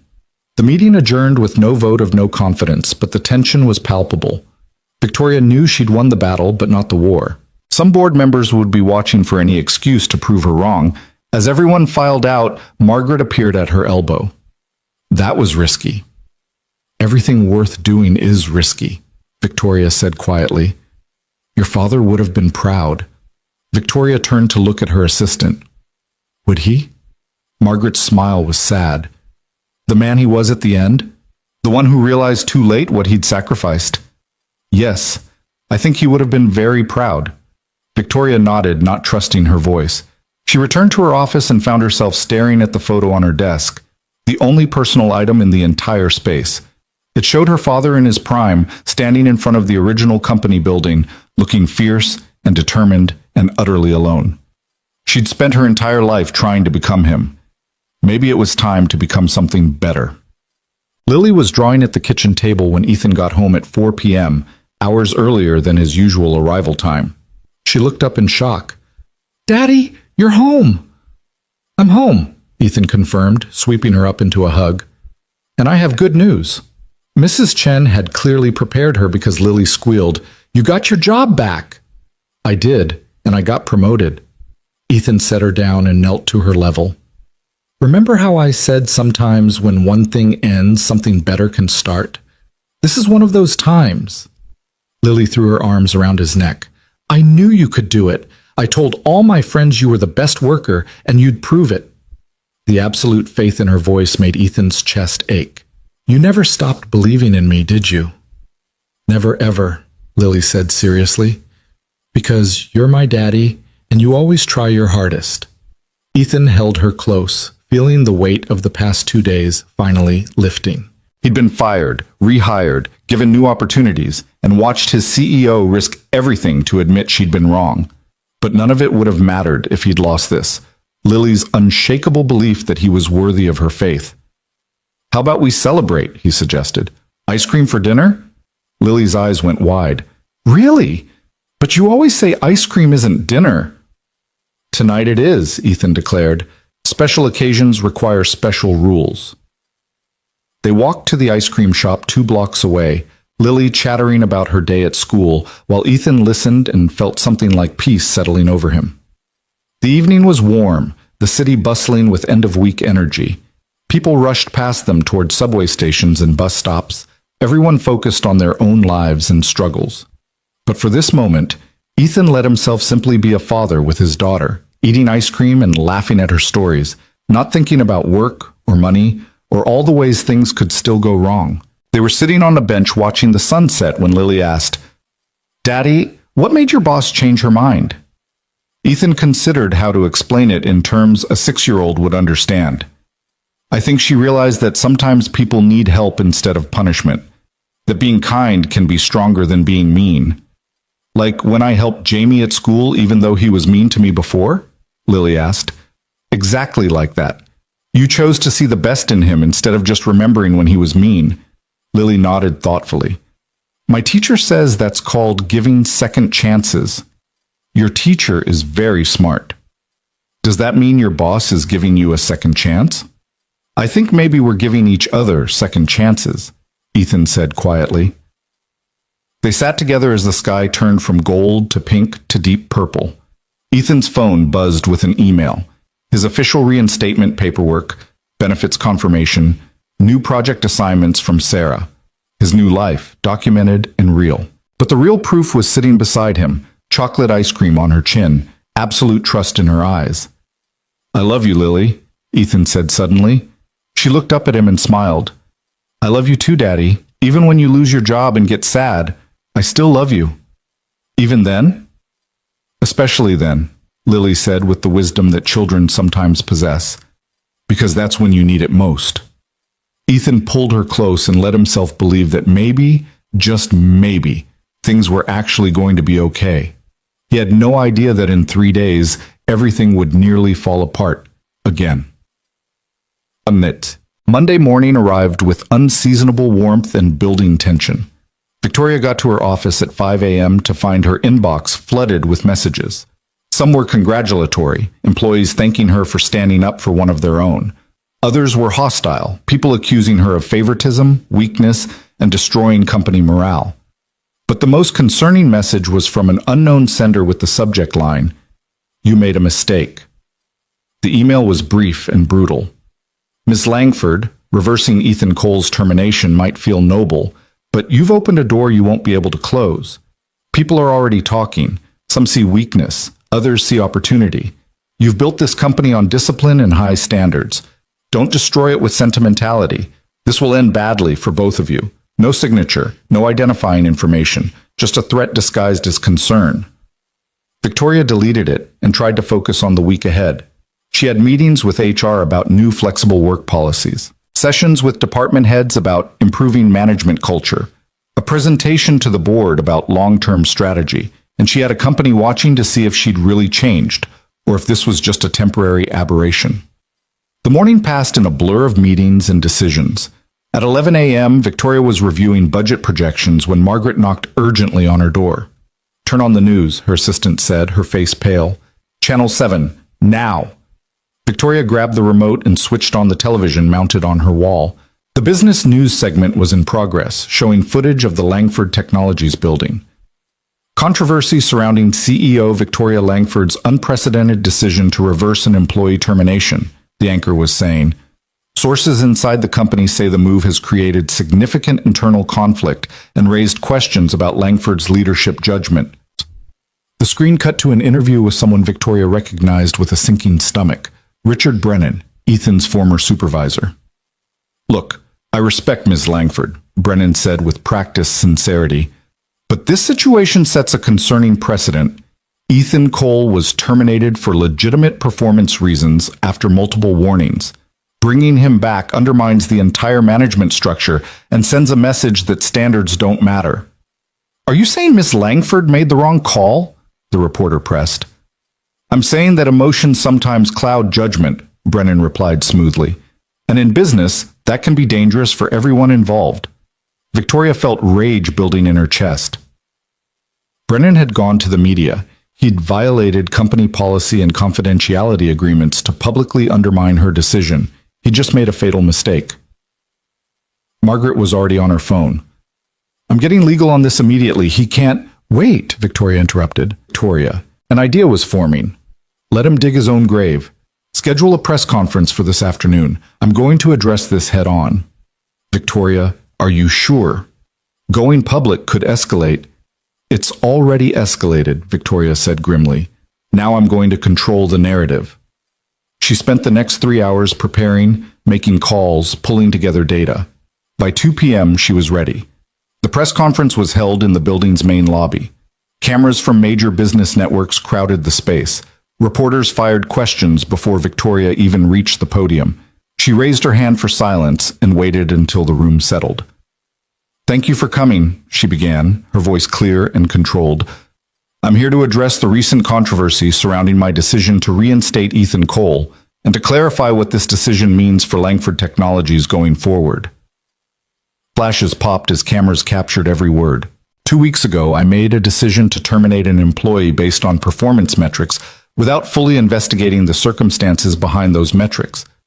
That was wrong. When I discovered my mistake, I corrected it. This isn't about emotion or favoritism. It's about accountability and doing the right thing. She clicked to her first slide, showing Ethan's performance trajectory. Ethan Cole was an exemplary employee for 2.5 years before personal circumstances impacted his work. Rather than offering support, our systems punished him for being human. This revealed flaws in our corporate culture that I'm committed to fixing. A reporter called out, "But don't you worry this makes you look weak?" Victoria's smile was sharp. "I worry that people think admitting mistakes is weakness. Real weakness is being so afraid of appearing fallible that you double down on bad decisions. I'd rather be a leader who learns and grows than one who's right all the time and wrong about what matters." "What about the precedent?" another reporter asked. "Will every terminated employee now demand reinstatement?" "Every terminated employee has always had the right to appeal their termination," Victoria replied. "What's changing is that we're going to have better processes to prevent unjust terminations in the first place. We're implementing comprehensive management training, formal, flexible work policies, and regular reviews of our practices to ensure we're supporting our employees effectively." She paused, then added, "And we're going to hold managers accountable when they fail to provide that support." Which brings me to my next announcement. Victoria clicked to a new slide showing internal investigation results. An investigation into management practices in our research division has revealed significant issues with how one supervisor handled multiple employees. As a result, Richard Brennan has been placed on administrative leave pending a formal review. His public statements today violated company confidentiality policies and demonstrated exactly the kind of judgment failure we can't tolerate. The room erupted with questions. Victoria answered them all with calm precision, never wavering, never showing doubt. She presented data on employee retention, satisfaction surveys, and projected outcomes of the cultural changes she was implementing. By the time the press conference ended 45 minutes later, the narrative had shifted. Victoria wasn't weak. She was brave enough to admit mistakes and strong enough to fix them. But she knew the real test was still coming. As she left the lobby, her phone rang. Ethan's name appeared on the screen. "I saw the press conference," he said when she answered. His voice was tight. "Victoria, I never wanted to be the center of a media storm. I never wanted to cause problems for you." "You didn't cause anything," Victoria said firmly. "Brennan did by going to the press. And I made this decision knowing exactly what it might cost. Don't second guess it now. People are going to blame me if this hurts the company. Let me worry about the company. You worry about doing the brilliant work I know you're capable of." Victoria softened her tone. "Ethan, we're in this together now. That means when things get hard, we support each other. Can you do that?" A long pause. Then quietly, "Yes, I can do that." "Good. Now go home to your daughter and don't watch the news. I'll handle the fallout." She ended the call and looked up to find Margaret watching her with an expression that was part concern, part pride. "You really care about him," Margaret observed. "I care about doing the right thing," Victoria corrected. "Those aren't mutually exclusive." Victoria didn't respond. She returned to her office and prepared for whatever came next, knowing that she'd crossed a line she could never uncross. She'd gone from untouchable CEO to the woman who'd risked everything for one employee's second chance. The question was whether that risk would destroy her or save her, and the answer would arrive sooner than she expected. The backlash came exactly 3 days after the press conference. Ethan was working late on Thursday evening, deep into coding for the AI integration project Sarah had assigned him, when his phone lit up with a message from an unknown number. He almost ignored it, but something made him check. The image that filled his screen made his blood run cold. It was a photo of him and Lily from that morning, walking to school, her hand in his, both of them laughing at something she'd said. The photo was grainy, clearly taken from a distance with a zoom lens. Below it, a single line of text. "Special treatment has consequences. Watch your back." Ethan's hands shook as he stared at the message. Someone had followed them, photographed his daughter, threatened him because Victoria had given him his job back. He was still frozen when his office door opened. Sarah stood there, her expression grim. "Ethan, we need to talk. Victoria's on her way down." "What's happening?" Ethan's voice came out rough. "Someone leaked your personnel file to the media. All of it. Your performance reviews, medical claims, everything. It's going to be all over the news in an hour." Sarah's face was tight with anger. "This is a massive violation of privacy and company policy. Victoria is furious." Ethan felt the walls closing in. "My medical claims? That means they'll know about Lily's hospitalization, about Sarah dying, about—" "Everything," Sarah confirmed quietly.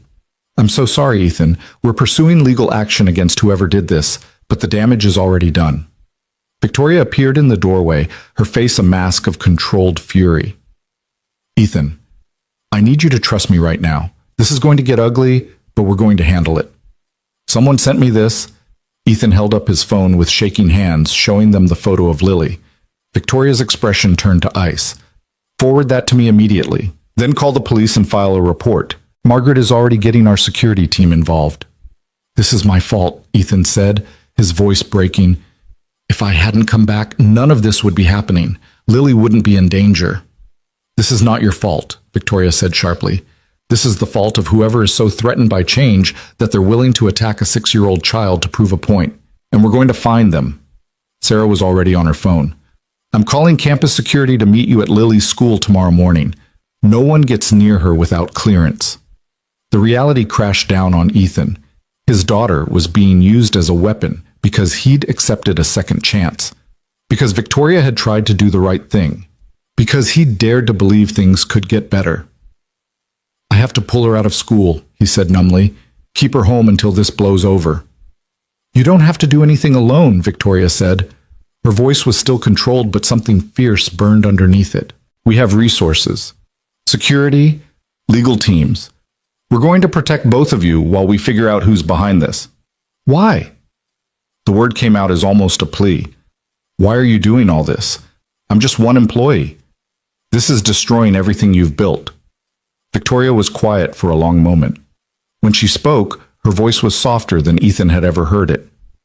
"Because watching you stand in that conference room asking me not to tell your daughter you'd failed showed me what I'd lost by building my entire life around being untouchable. You taught me that real strength isn't standing alone. It's standing up for someone when you have everything to lose." She met his eyes fully. "So yes, this might destroy what I've built, but what I built was broken anyway. Maybe it's time to build something better." Ethan couldn't speak past the lump in his throat. Sarah squeezed his shoulder. "Go home," she said gently. "Be with Lily. We'll handle the media firestorm. Tomorrow we'll set up security and figure out next steps. But tonight, just be her father." Ethan nodded and gathered his things with mechanical movements. The subway ride home passed in a blur of anxiety and fear. He kept checking his phone, half expecting another threatening message, but nothing came. Mrs. Chen was waiting when he got home, her face creased with worry. "I saw the news," she said quietly. "They're saying terrible things, lies about you taking advantage of Victoria's guilt, about manipulating your daughter's illness for sympathy." "It's all going to come out now," Ethan said dully. "Everything about Sarah, about Lily's surgery, private medical information that no one should have access to." "That's illegal," Mrs. Chen said fiercely. "They can't do that." "Someone already did." Ethan sank onto the couch, exhaustion crashing over him. "And now Lily's being targeted because I couldn't just stay fired and move on." Mrs. Chen sat beside him and took his hand. "Ethan Cole, you listen to me. You did nothing wrong. You accepted a job you'd earned from a woman who realized she'd made a mistake. If people can't handle that, it says everything about them and nothing about you." "Someone photographed Lily this morning," Ethan whispered. "Sent me a threatening message. She's 6 years old and someone is using her to get to me." Mrs. Chen's face went hard. "Then we protect her. I'll pick her up from school tomorrow. My nephew is a retired police officer. I'll ask him to stay with us during the day until this settles. And you tell that boss of yours that if she really means what she says about supporting you, now's the time to prove it." The fierce loyalty in her voice steadied something in Ethan. He wasn't alone in this. He had Mrs. Chen, Sarah, and despite everything, Victoria.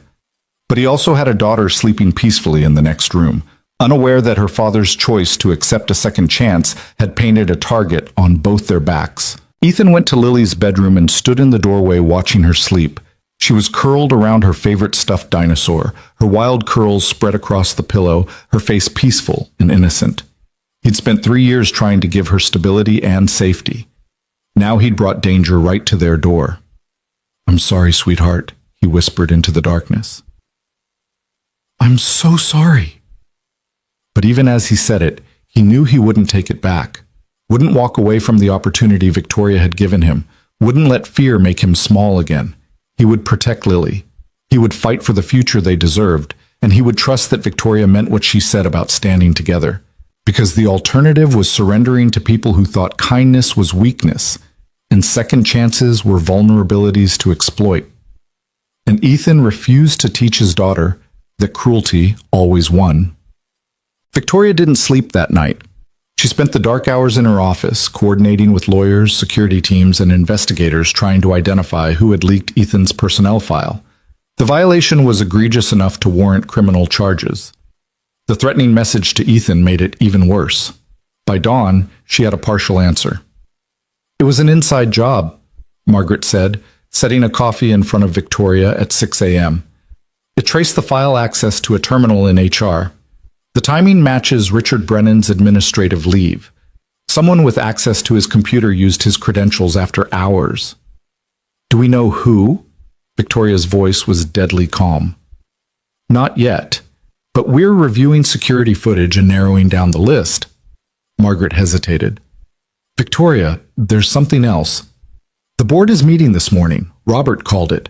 I think they're going to demand you step down. Victoria had expected this. She'd known from the moment she reversed Ethan's termination that she was gambling her entire career, but knowing it and facing it were different things. When? She asked. 9 a.m., emergency session. Margaret's eyes were compassionate. You don't have to go in alone. Sarah's offered to speak on your behalf. Several department heads have sent messages supporting you. Even some board members are wavering. But not enough to save my position, Victoria said quietly. Maybe not. Margaret sat down across from her. But enough to make them think twice about what they're throwing away. You've changed this company in 2 weeks, Victoria. People are noticing. They're starting to believe that maybe work doesn't have to be a place where you hide your humanity. Victoria looked out at the sunrise painting Manhattan in shades of gold and pink. She thought about her father, who'd died powerful and alone. About her ex-husband, who'd begged her to let him in before giving up. About every choice she'd made to prioritize control over connection. And she thought about Ethan Cole, standing in a conference room with nothing left but his love for his daughter, showing her what real strength looked like. If they want me to step down, I'll step down, Victoria said. But not before I make sure Ethan and Lily are protected. Not before I find whoever leaked that file and threatened a child. And not before I tell them exactly what I think about a corporate culture that punishes people for being decent. Margaret smiled. There's the Victoria I've been waiting 20 years to meet. The morning passed in a blur of preparation. At 8:45, Victoria walked into the boardroom with her head high and her heart hammering against her ribs. All 12 board members were present, faces grave. Robert Halloway sat at the head of the table, a pointed statement about who he thought should be leading this company. Victoria, he said coldly, I think we all know why we're here. I imagine you're going to ask for my resignation, Victoria replied calmly, taking her seat. So let's skip the pretense. What exactly are the charges? Poor judgment, Robert said. Allowing personal feelings to override business decisions. Creating a PR nightmare that's damaged our reputation. Putting company resources toward protecting one employee at the expense of broader corporate interests. I see. Victoria opened her briefcase and pulled out a folder. Before you continue, I'd like to share some information with you. She distributed copies around the table. Robert frowned as he scanned the contents.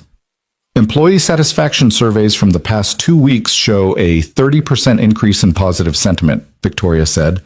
Recruitment applications are up 40%. We've had 3 top-tier candidates specifically mention the Ethan Cole situation as a reason they're interested in working here, because they want to be at a company that treats people like humans.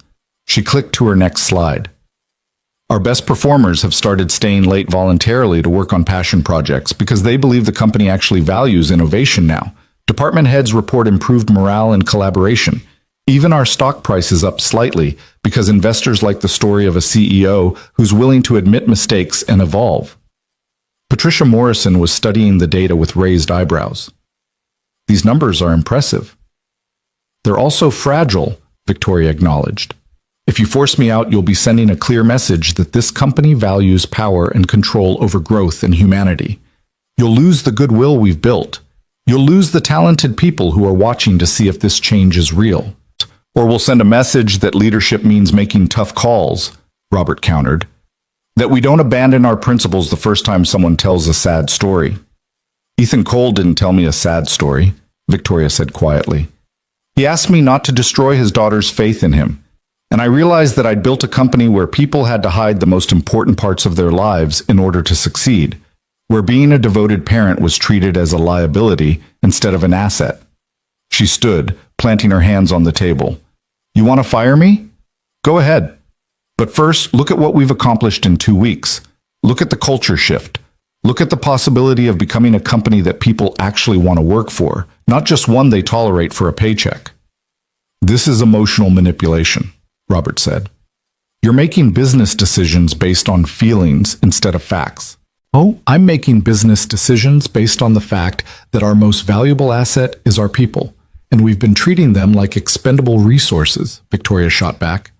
Yes, I care about Ethan Cole. Yes, I feel responsible for protecting him and his daughter, but I also recognize that what happened to him is symptomatic of larger problems we need to fix. She pulled out another document. This is a formal complaint from 6 employees in Richard Brennan's former department. They're alleging systematic harassment, credit theft, and creating a hostile work environment. This isn't about one person, Robert.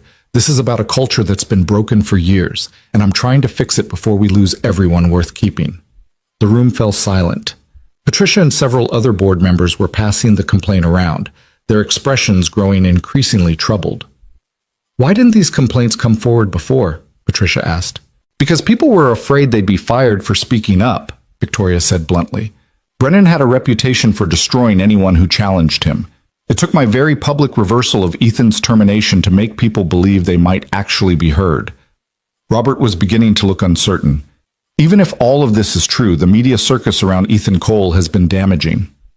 The media circus was created by someone illegally leaking his personnel file and threatening his child, Victoria said, steel entering her voice.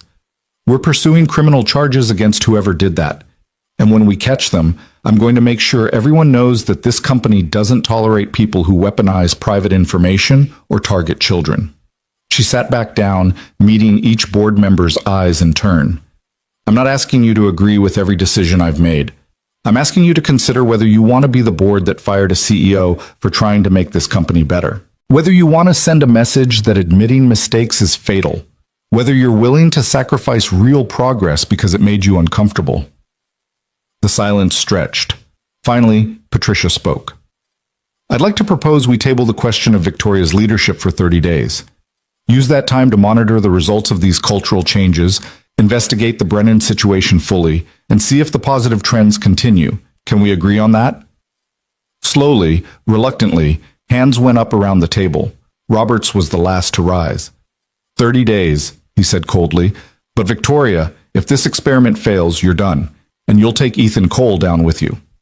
Victoria met his eyes without flinching. Understood. The meeting adjourned. Victoria gathered her materials with steady hands while board members filed out, some avoiding her gaze, others offering small nods of support. Margaret was waiting outside. You survived. For 30 days, Victoria said. Then we'll see if I was brave or just reckless. Her phone buzzed, a text from Ethan. Security is at Lily's school. She thinks having a bodyguard is the coolest thing ever. Thank you for this. Victoria found herself smiling despite everything. She texted back, tell her that brave people sometimes need backup. We're in this together. She returned to her office and stood at the window, looking out at the city that had been her kingdom for so long.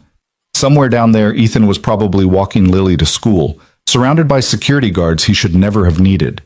Fighting battles he shouldn't have to fight because Victoria had decided to challenge a system designed to crush anyone who showed weakness.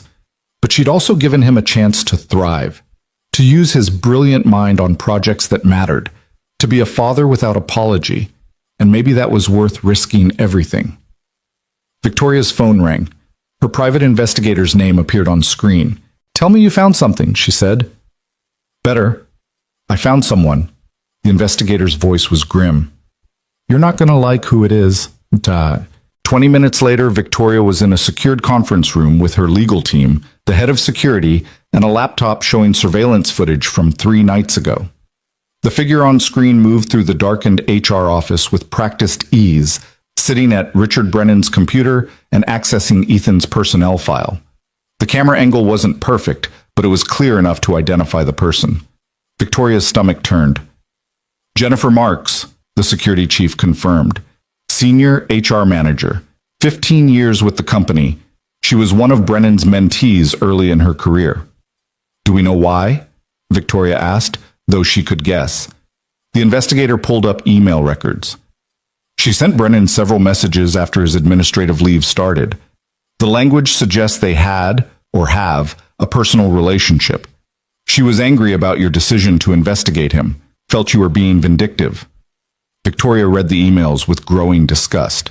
Jennifer had called Ethan opportunistic and manipulative, had accused Victoria of destroying a good man's career over one employee's sob story, had written that someone needed to expose the truth about Cole's performance issues. She leaked the file and sent the threatening photo? Victoria asked. We believe so.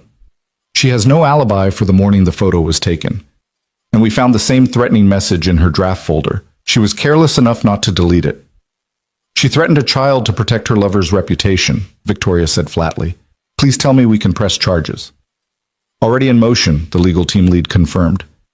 Illegal disclosure of confidential information, criminal harassment, potentially stalking. We're coordinating with police. She'll be arrested within the hour.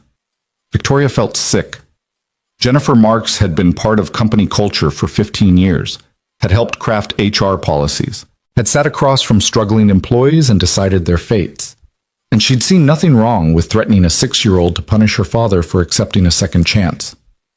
I want a complete review of everyone involved in Brennan's network, Victoria said. Anyone who enabled his behavior or might retaliate like this. I want them identified and either retrained or removed. No exceptions. The team nodded and left to execute the plan. Victoria sat alone in the conference room, staring at the frozen image of Jennifer Marks accessing files she had no right to touch. This was the culture she'd built. This was what happened when you valued loyalty over ethics, control over compassion, winning over doing what was right. Her phone buzzed. Sarah's name appeared. Ethan just finished his first prototype for the AI integration project, Sarah said, excitement clear in her voice. Victoria, it's brilliant, better than anything I expected. The board is going to lose their minds when they see what he can do. Good, Victoria said quietly, because we're going to need proof that taking risks on people is worth it. Are you okay? Sarah asked, her tone shifting to concern. I'm fine, just tired. Liar. Sarah's voice was gentle. You're carrying the weight of this entire company on your shoulders and wondering if you made the right choice. But Victoria, you did. Even if everything falls apart, you did the right thing. Victoria closed her eyes. I'm going to hold you to that in 30 days when the board votes. In 30 days, they're going to see what I see. That this company is better because you finally remembered that strength isn't standing alone. Sarah paused. Come down and see Ethan's prototype. Let yourself feel proud of what you've enabled. Victoria ended the call and sat in the silence for another moment. Then she stood, straightened her jacket, and walked down to the research floor with her head high. Ethan was in his office, multiple monitors showing code and 3D visualizations. He looked up when Victoria knocked, his expression cautious. Sarah said you wanted me to see something, Victoria said. Ethan stood and gestured to his screens. It's still rough, but I think we can integrate AI support into the research platform in ways that will save teams hundreds of hours. Watch this. He walked her through the prototype with the enthusiasm of someone who'd finally been given permission to use his full capabilities. His ideas were innovative, thoughtful, and exactly the kind of breakthrough thinking the company needed. Victoria watched him work and felt something shift in her chest. This was why she'd risked everything. Not because Ethan had a sad story, but because he had potential that had been buried under impossible circumstances. And now that potential was finally visible. This is exceptional, Victoria said when he finished. Present it to the board next week. Show them what's possible when we support people instead of punishing them. Ethan's smile was tentative but genuine. Thank you for everything. I know it's costing you. It's worth it, Victoria said simply. She meant it with every fiber of her being. Even if it destroyed her, this was worth it. That evening, the news broke about Jennifer Marks' arrest. Ethan was making dinner when his phone exploded with notifications. He read the headlines with shaking hands while Lily set the table, oblivious to the storm raging in the digital world. Former HR manager arrested for leaking confidential files and threatening employee's child. Langford Technologies scandal deepens as insider attacks. Resurface debate on corporate culture. CEO Victoria Langford doubles down. We will not tolerate those who weaponize private information. There was a video clip from Victoria's statement to the press. Ethan clicked play and watched her face fill the screen. Calm, controlled, absolutely certain. This company will not be held hostage by people who believe cruelty is strength, Victoria said to the cameras. What happened to Ethan Cole and his daughter is unconscionable, but it's also symptomatic of a larger problem, a culture that punished empathy and rewarded ruthlessness. That ends now. We're building something better, and anyone who can't adapt will be left behind. The reporter pressed, some say you're destroying company morale by creating this controversy. How do you respond? Victoria's smile was sharp as a knife. I'd say that anyone whose morale is destroyed by the idea that we should treat employees like human beings was never someone we wanted here anyway. Good riddance. The clip ended. Ethan sat staring at his phone, overwhelmed. Daddy, the spaghetti is getting cold, Lily called. Ethan set down his phone and joined her at the table. They ate together while she chattered about school and the super cool security person who'd walked her to class. She had no idea that her father's CEO had just publicly declared war on everyone who'd tried to destroy them. After dinner, after homework, after bedtime stories, Ethan finally allowed himself to process what had happened. Victoria had protected him, protected Lily, put her entire career on the line to prove that doing the right thing mattered more than protecting the status quo. And she'd done it without hesitation, without asking for anything in return. Ethan pulled out his phone and typed a message. I saw your press conference. Thank you doesn't feel like enough, but thank you for everything. The response came immediately. We protect our people. That's the company we're building. Get some rest, Ethan. Tomorrow we show them what's possible. Ethan smiled and set down his phone. Outside, the city hummed with its usual chaos. Inside, his daughter slept peacefully, safe because someone had finally chosen to stand up instead of stand aside.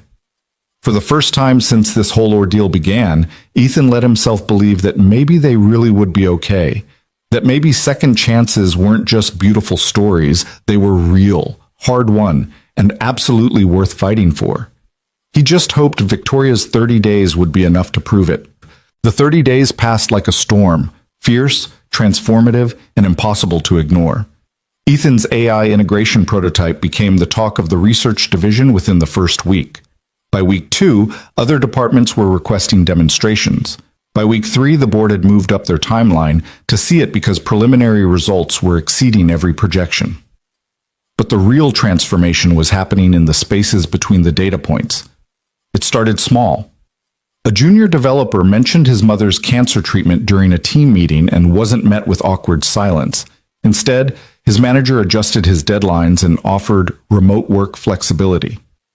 A project coordinator brought her infant to the office when childcare fell through and found colleagues volunteering to hold the baby during conference calls instead of complaints about professionalism.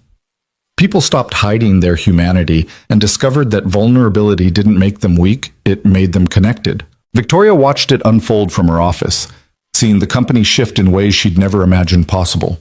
But she also watched the clock tick down toward the board's final decision, knowing that 1 month of progress might not be enough to save her position. On day 28, Sarah knocked on her door with an expression Victoria had learned to read as, "Brace yourself." The board moved the meeting up, Sarah said. Tomorrow morning, Robert convinced them they have enough data to make a decision. Victoria nodded slowly. She'd known this was coming. Robert had been quiet for weeks, too quiet. That meant he'd been building his case, gathering ammunition, preparing for the kill shot. What's the sentiment? Victoria asked. Split. Patricia and 4 others are solidly in your corner. Robert has 3 definite votes against you. That leaves 4 undecided who could swing either way. Sarah sat down heavily. Victoria, even if you survive this vote, Robert's going to keep coming for you. He sees this as a referendum on everything he believes about business. He's right, Victoria said quietly. It is. That evening, Victoria stayed late reviewing every metric, every employee survey, every piece of evidence that the past month had been worth the risk. The numbers were undeniable. Productivity up, turnover down, recruitment applications at an all-time high. But she knew Robert would argue that correlation wasn't causation, that 1 good month didn't prove sustainable change. She was still working at 9 p.m. when her desk phone rang. The caller ID showed the security desk downstairs. Ms. Langford, there's someone here to see you. Says it's urgent. Victoria frowned. Who? Ethan Cole. And he has about 20 other people with him. Confusion turned to curiosity. Send them up. 5 minutes later, Victoria's office door opened to reveal not just Ethan, but a crowd of employees she recognized from across departments. Some were from research, others from marketing, finance, operations. All of them looked determined. What's going on? Victoria asked. Ethan stepped forward, holding a thick folder. We heard about the board meeting tomorrow. We wanted you to have this before you go in. He handed her the folder. Victoria opened it to find page after page of handwritten letters, testimonials from employees about how the cultural changes of the past month had affected them. There are 63 letters in there, Ethan said quietly, from people across every department. They're all stories about how the past month changed their experience here, how they finally feel like they can be whole people instead of just workers. Victoria flipped through the pages, her throat tightening as she read. My son has autism, and I've been terrified to mention it for 3 years. Last week, I finally asked for flexible scheduling for his therapy appointments, and my manager said yes without hesitation. For the first time, I don't feel like I have to choose between my child and my career. I've been dealing with depression and couldn't afford the time off to get help. The new mental health policy gave me 2 weeks paid leave, and when I came back, my team had covered my projects without complaint. They saved my life. I'm a single mom, and I've been 1 bad month away from losing everything since my divorce. The daycare subsidy program that was just announced means I can actually breathe. I can focus on my work knowing my daughter is safe. Story after story, person after person. Lives changed by the simple act of treating employees like humans who mattered. Victoria looked up at the crowd gathered in her office. You didn't have to do this. Yes, we did, said a woman Victoria recognized from accounting. Because if the board fires you tomorrow, we want them to know exactly what they're throwing away. We want them to understand that this isn't about one employee or one CEO. It's about whether this company has a soul. We're also prepared to make noise if they vote against you, added a man from IT. Public statements, press coverage. We've already drafted a letter that 58 employees are willing to sign and publish. Robert Halloway might think he can go back to business as usual, but we're not going to let that happen quietly. Victoria felt something break open in her chest. These people, many of whom she'd never spoken to directly, were willing to risk their own positions to support her. Not because she was perfect, but because she'd finally tried to build something worth protecting. Thank you, she managed, her voice rough with emotion. This means more than you know. The crowd began to disperse, but Ethan lingered. When they were alone, he stepped closer. I wanted to tell you something, he said quietly. Before tomorrow, whatever happens. Victoria waited. 3 weeks ago, Lily asked me why my boss was being so nice to me. She wanted to know if you were like a fairy godmother. Ethan smiled slightly. I told her you weren't magic. You were just someone who'd learned that being strong meant helping people instead of hurting them. And she said, Daddy, I think she's brave. His eyes met Victoria's fully. My 6-year-old daughter understands something that apparently half your board doesn't. What you did was brave, not just reinstating me, but everything since. Admitting you were wrong, standing up to people who thought cruelty was strength, building something better even though it might destroy you. He paused. Sarah died believing the world was harder than she could handle. But if she could see what you've done here, how you fought to make this place more humane, I think she'd have had more hope. Victoria's eyes burned. She blinked hard against the tears threatening to spill. I don't feel brave, she admitted. I feel terrified that I've risked everything for nothing. You haven't risked it for nothing, Ethan said firmly. Look around. Look at what's already changed. Even if they fire you tomorrow, you've proven that a different way is possible. People will remember that. He handed her one more piece of paper, a drawing in crayon showing a tall woman in a suit standing next to a man and a little girl. Above them, Lily had written in careful letters, Miss Victoria is my daddy's friend, and she is very brave. Victoria took the drawing with shaking hands and felt the tears finally spill over. I'm framing this, she said, her voice breaking. Ethan smiled. She'll be thrilled. Good luck tomorrow, Victoria. We're all rooting for you. After he left, Victoria sat alone in her office, holding Lily's drawing and the folder of testimonials. She thought about her father dying alone, about her ex-husband who'd begged her to let him in, about every choice she'd made in the name of strength that had actually just been fear. And she thought about Ethan standing in a conference room asking her not to tell his daughter he'd failed, showing her what real strength actually looked like. Tomorrow, the board would decide her fate. But tonight, holding evidence that her choices had mattered to real people with real lives, Victoria finally understood what her father had been trying to tell her at the end. Strength wasn't standing alone. It was building something worth standing with others to protect. The board meeting convened at 8 a.m. in the executive conference room. Victoria arrived early, impeccably dressed, carrying the folder of employee testimonials and Lily's drawing. She'd barely slept, but her hands were steady as she took her seat at the table. The board members filed in, some meeting her eyes with support, others with hostility, most with careful neutrality. Robert Halloway entered last, his expression smug in a way that made Victoria's stomach turn. "Let's begin," Patricia Morrison said, taking charge before Robert could. "We're here to evaluate Victoria's leadership over the past 30 days and determine if the changes implemented have been beneficial or detrimental to company interests." Robert immediately pulled out his own folder. "I've prepared a comprehensive analysis showing that while some metrics have improved, the costs have been substantial.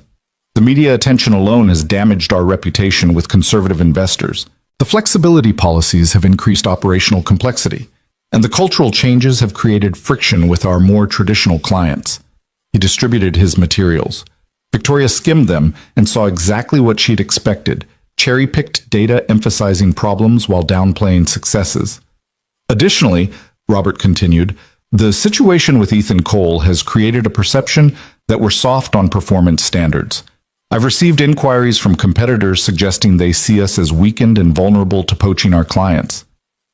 "Interesting," Patricia said dryly. "I've received inquiries from 3 Fortune 500 companies asking about our new policies because they want to implement similar changes.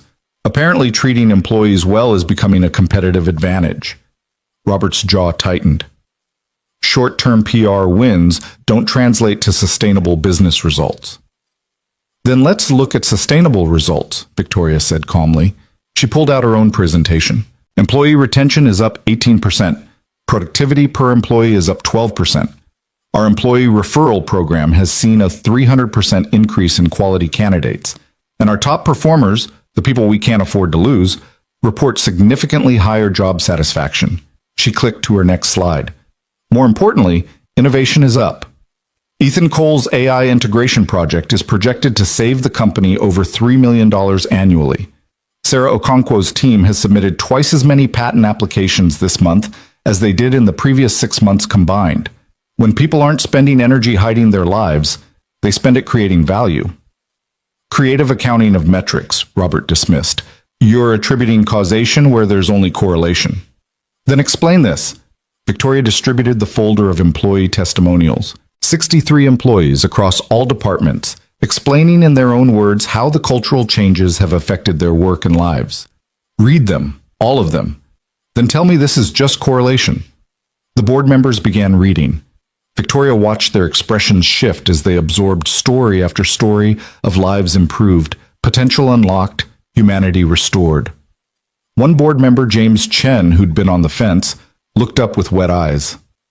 "There's a letter here from someone in my own department. I had no idea she was dealing with a parent with Alzheimer's. She writes that the new caregiver leave policy means she can actually be there for her mother's final months without destroying her career." "Emotional manipulation," Robert said, but his voice had lost some of its certainty. "It's evidence," Patricia corrected sharply.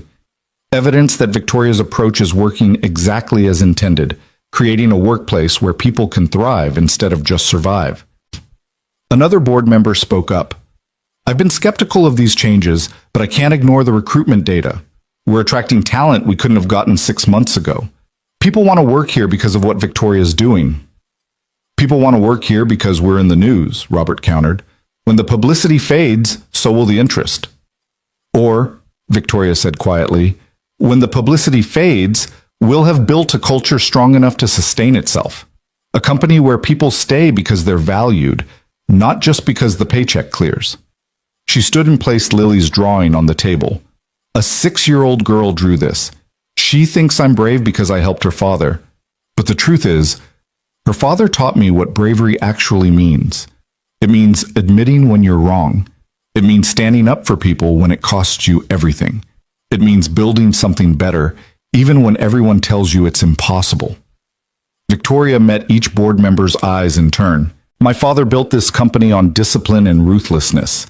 He died alone, having sacrificed every meaningful relationship for power." I've spent my entire life following his example. And then I met a man who'd lost everything but still had the strength to ask me to protect his daughter's faith in him. That moment showed me that everything I thought I knew about strength was wrong. She gestured to the testimonials scattered across the table. These 63 people represent hundreds more who are watching to see if this change is real. If you fire me today, you're telling them it was all just a temporary aberration, that we're going back to the old way where people were resources to be exploited, not humans to be valued, and you'll lose them, not all at once, but slowly, as they realize that nothing really changed. Robert started to interrupt, but Victoria raised her hand. But if you keep me, you're committing to transformation, to building a company that succeeds because we bring out the best in people, not because we wring every drop of productivity from them before they burn out. Yes, it's harder. Yes, it requires trust and flexibility and admitting we don't have all the answers, but the results speak for themselves. She sat back down. I'm not asking you to choose me over Robert's vision for sentimental reasons. I'm asking you to choose data over dogma, evidence over ideology, a future where this company is known for excellence and humanity, not just ruthless efficiency. The room fell silent. Patricia looked around the table. I'd like to call for a vote, she said. All in favor of maintaining Victoria Langford as CEO and continuing the current cultural transformation? Hands went up slowly.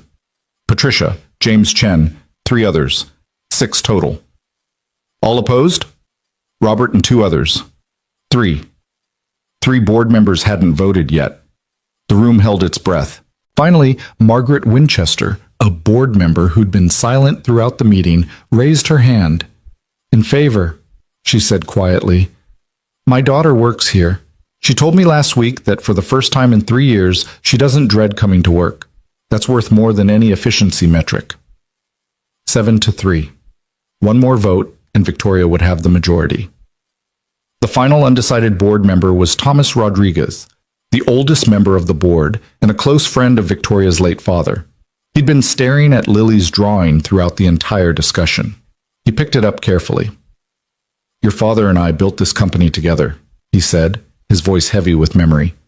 We sacrificed everything for it. Marriages, children, health, and in the end, he died telling you to be strong enough to stand alone. Thomas met Victoria's eyes. I was there that day. I heard what he said, and I've wondered ever since if he meant it as advice or as a warning. He set down the drawing. I think he was warning you not to make his mistakes, not to confuse isolation with strength, not to build an empire so cold that no warmth could survive in it. Thomas raised his hand. I vote in favor of Victoria's continued leadership, and I vote to formally recognize that this company's greatest asset isn't our technology or our market position, it's our people. It's time we started acting like it. 8-3. Victoria had won. Robert stood abruptly. This is a mistake. You're choosing feelings over facts, sentiment over strategy. When this fails, remember that I warned you. If this fails, you'll have the satisfaction of being right, Patricia said coolly. But I don't think it will. Motion carries. Victoria remains CEO with full authority to continue implementing cultural changes. Robert stormed out. The other 2 dissenting members followed more slowly. The remaining board members approached Victoria with handshakes and quiet words of support. When the room finally cleared, Patricia lingered. That was the hardest fought battle I've seen in this boardroom, she said. You risked everything on a principle. I hope you understand how rare that is. I hope I've proven it's worth it, Victoria replied. Patricia smiled. You're proving it every day. Now go tell your people they've won. Victoria left the boardroom and found Margaret waiting with tears streaming down her face. I heard, her assistant said. Victoria, I'm so proud of you. Victoria pulled her into a hug, something she'd never done in 15 years of working together. Thank you for believing in me even when I didn't believe in myself. She composed herself and called Sarah. Gather everyone in the main auditorium. I want to address the entire company. An hour later, Victoria stood on the stage facing hundreds of employees who'd crammed into the space to hear the verdict. The energy was electric with anxiety and hope. I'll make this brief, Victoria said into the microphone. The board has voted to maintain the cultural changes we've implemented over the past month. More than that, They voted to formalize our commitment to treating employees as our greatest asset. The room erupted in applause and cheers. Victoria waited for it to subside. This didn't happen because of me. It happened because of every single person who took a risk by being honest about their struggles. Every parent who stopped hiding their children.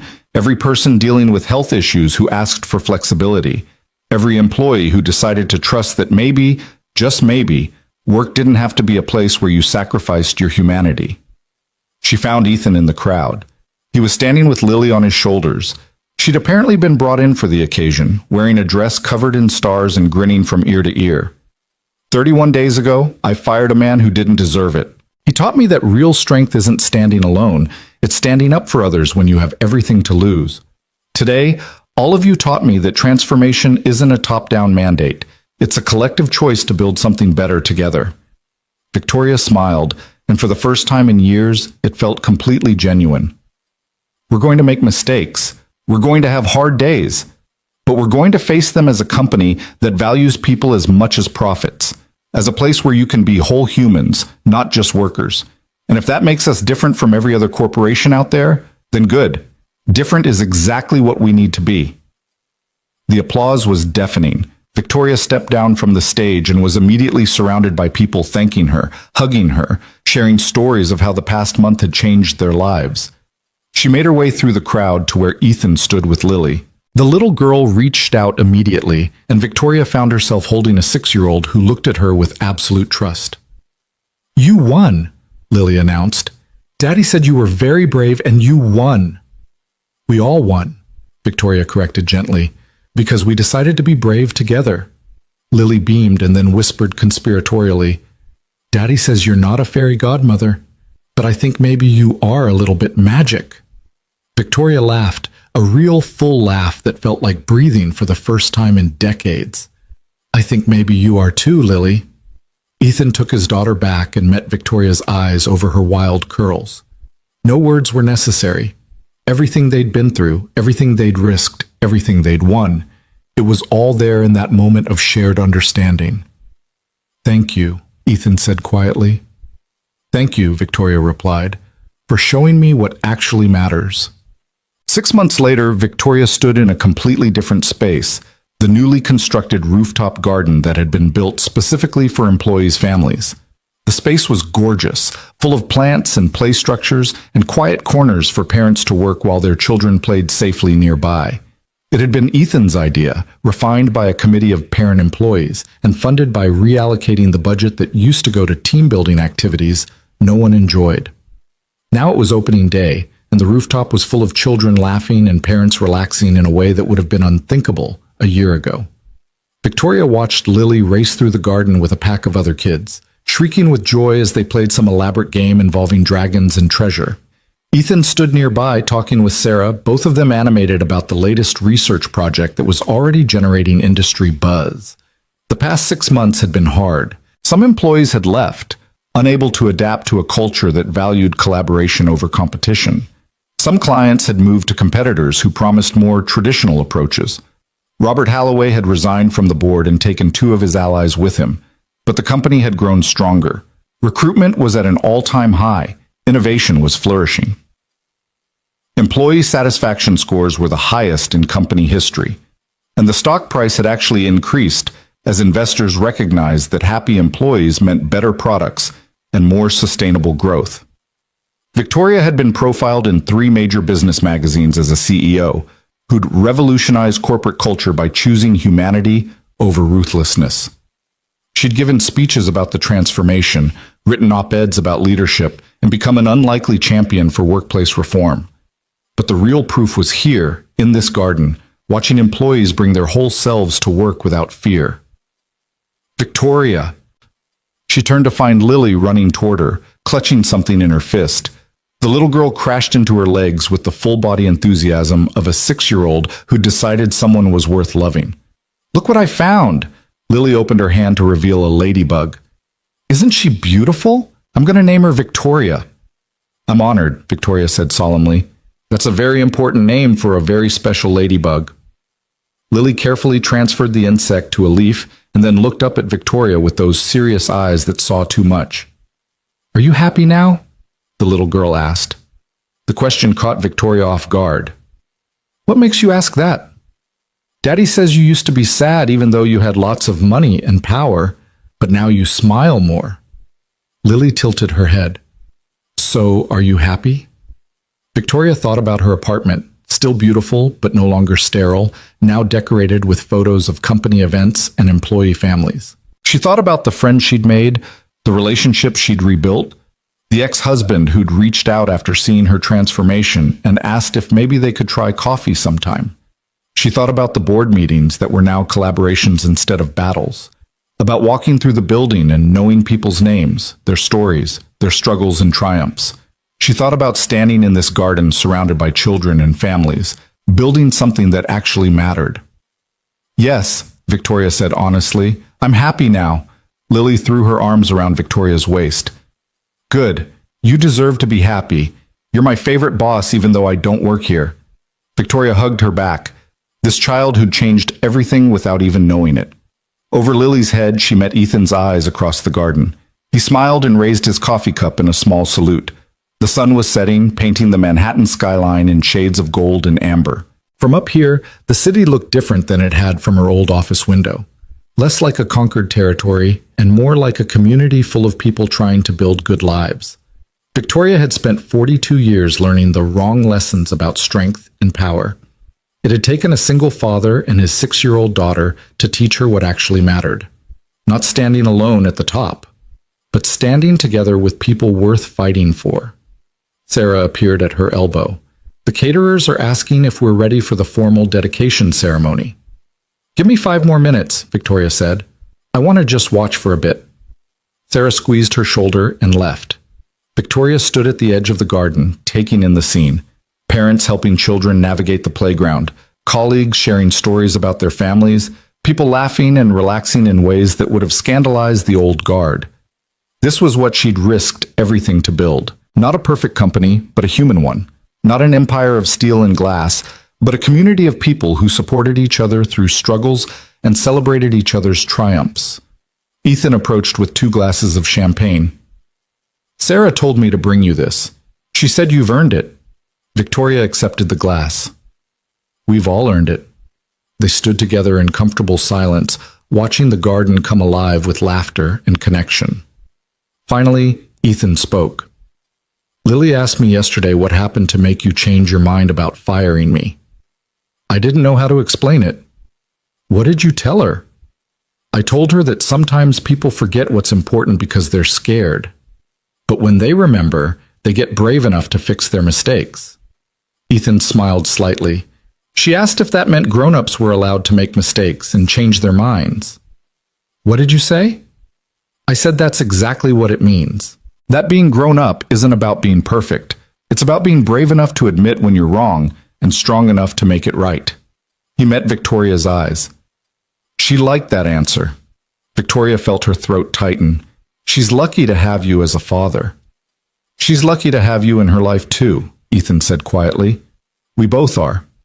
The dedication ceremony began, and Victoria moved to the microphone to officially open the garden.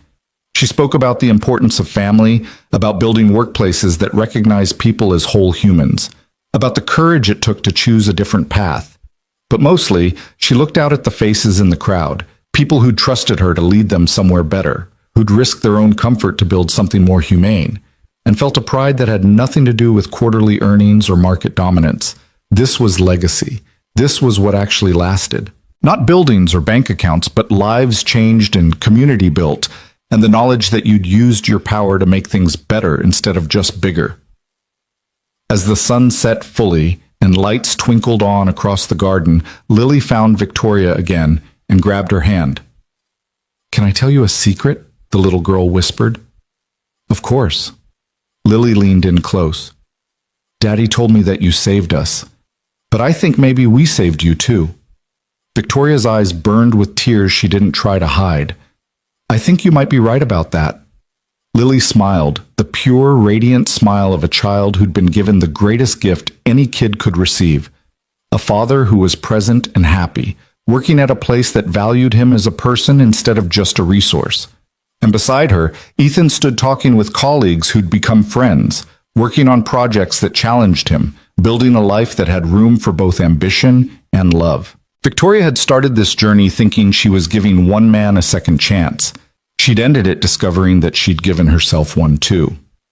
The garden party continued into the evening, full of laughter and connection, and the sound of children playing without a care in the world. Victoria moved through it all feeling lighter than she had in decades, knowing that tomorrow would bring new challenges, but also new opportunities to prove that kindness wasn't weakness. That compassion was actually the strongest foundation you could build on, and that sometimes the people you save end up saving you right back. High above Manhattan, in a garden built for families and filled with hope, Victoria Langford finally understood what her father had been trying to tell her at the end. Strength wasn't standing alone. It was choosing to stand with others, even when it cost you everything, especially then, because that's when it mattered most.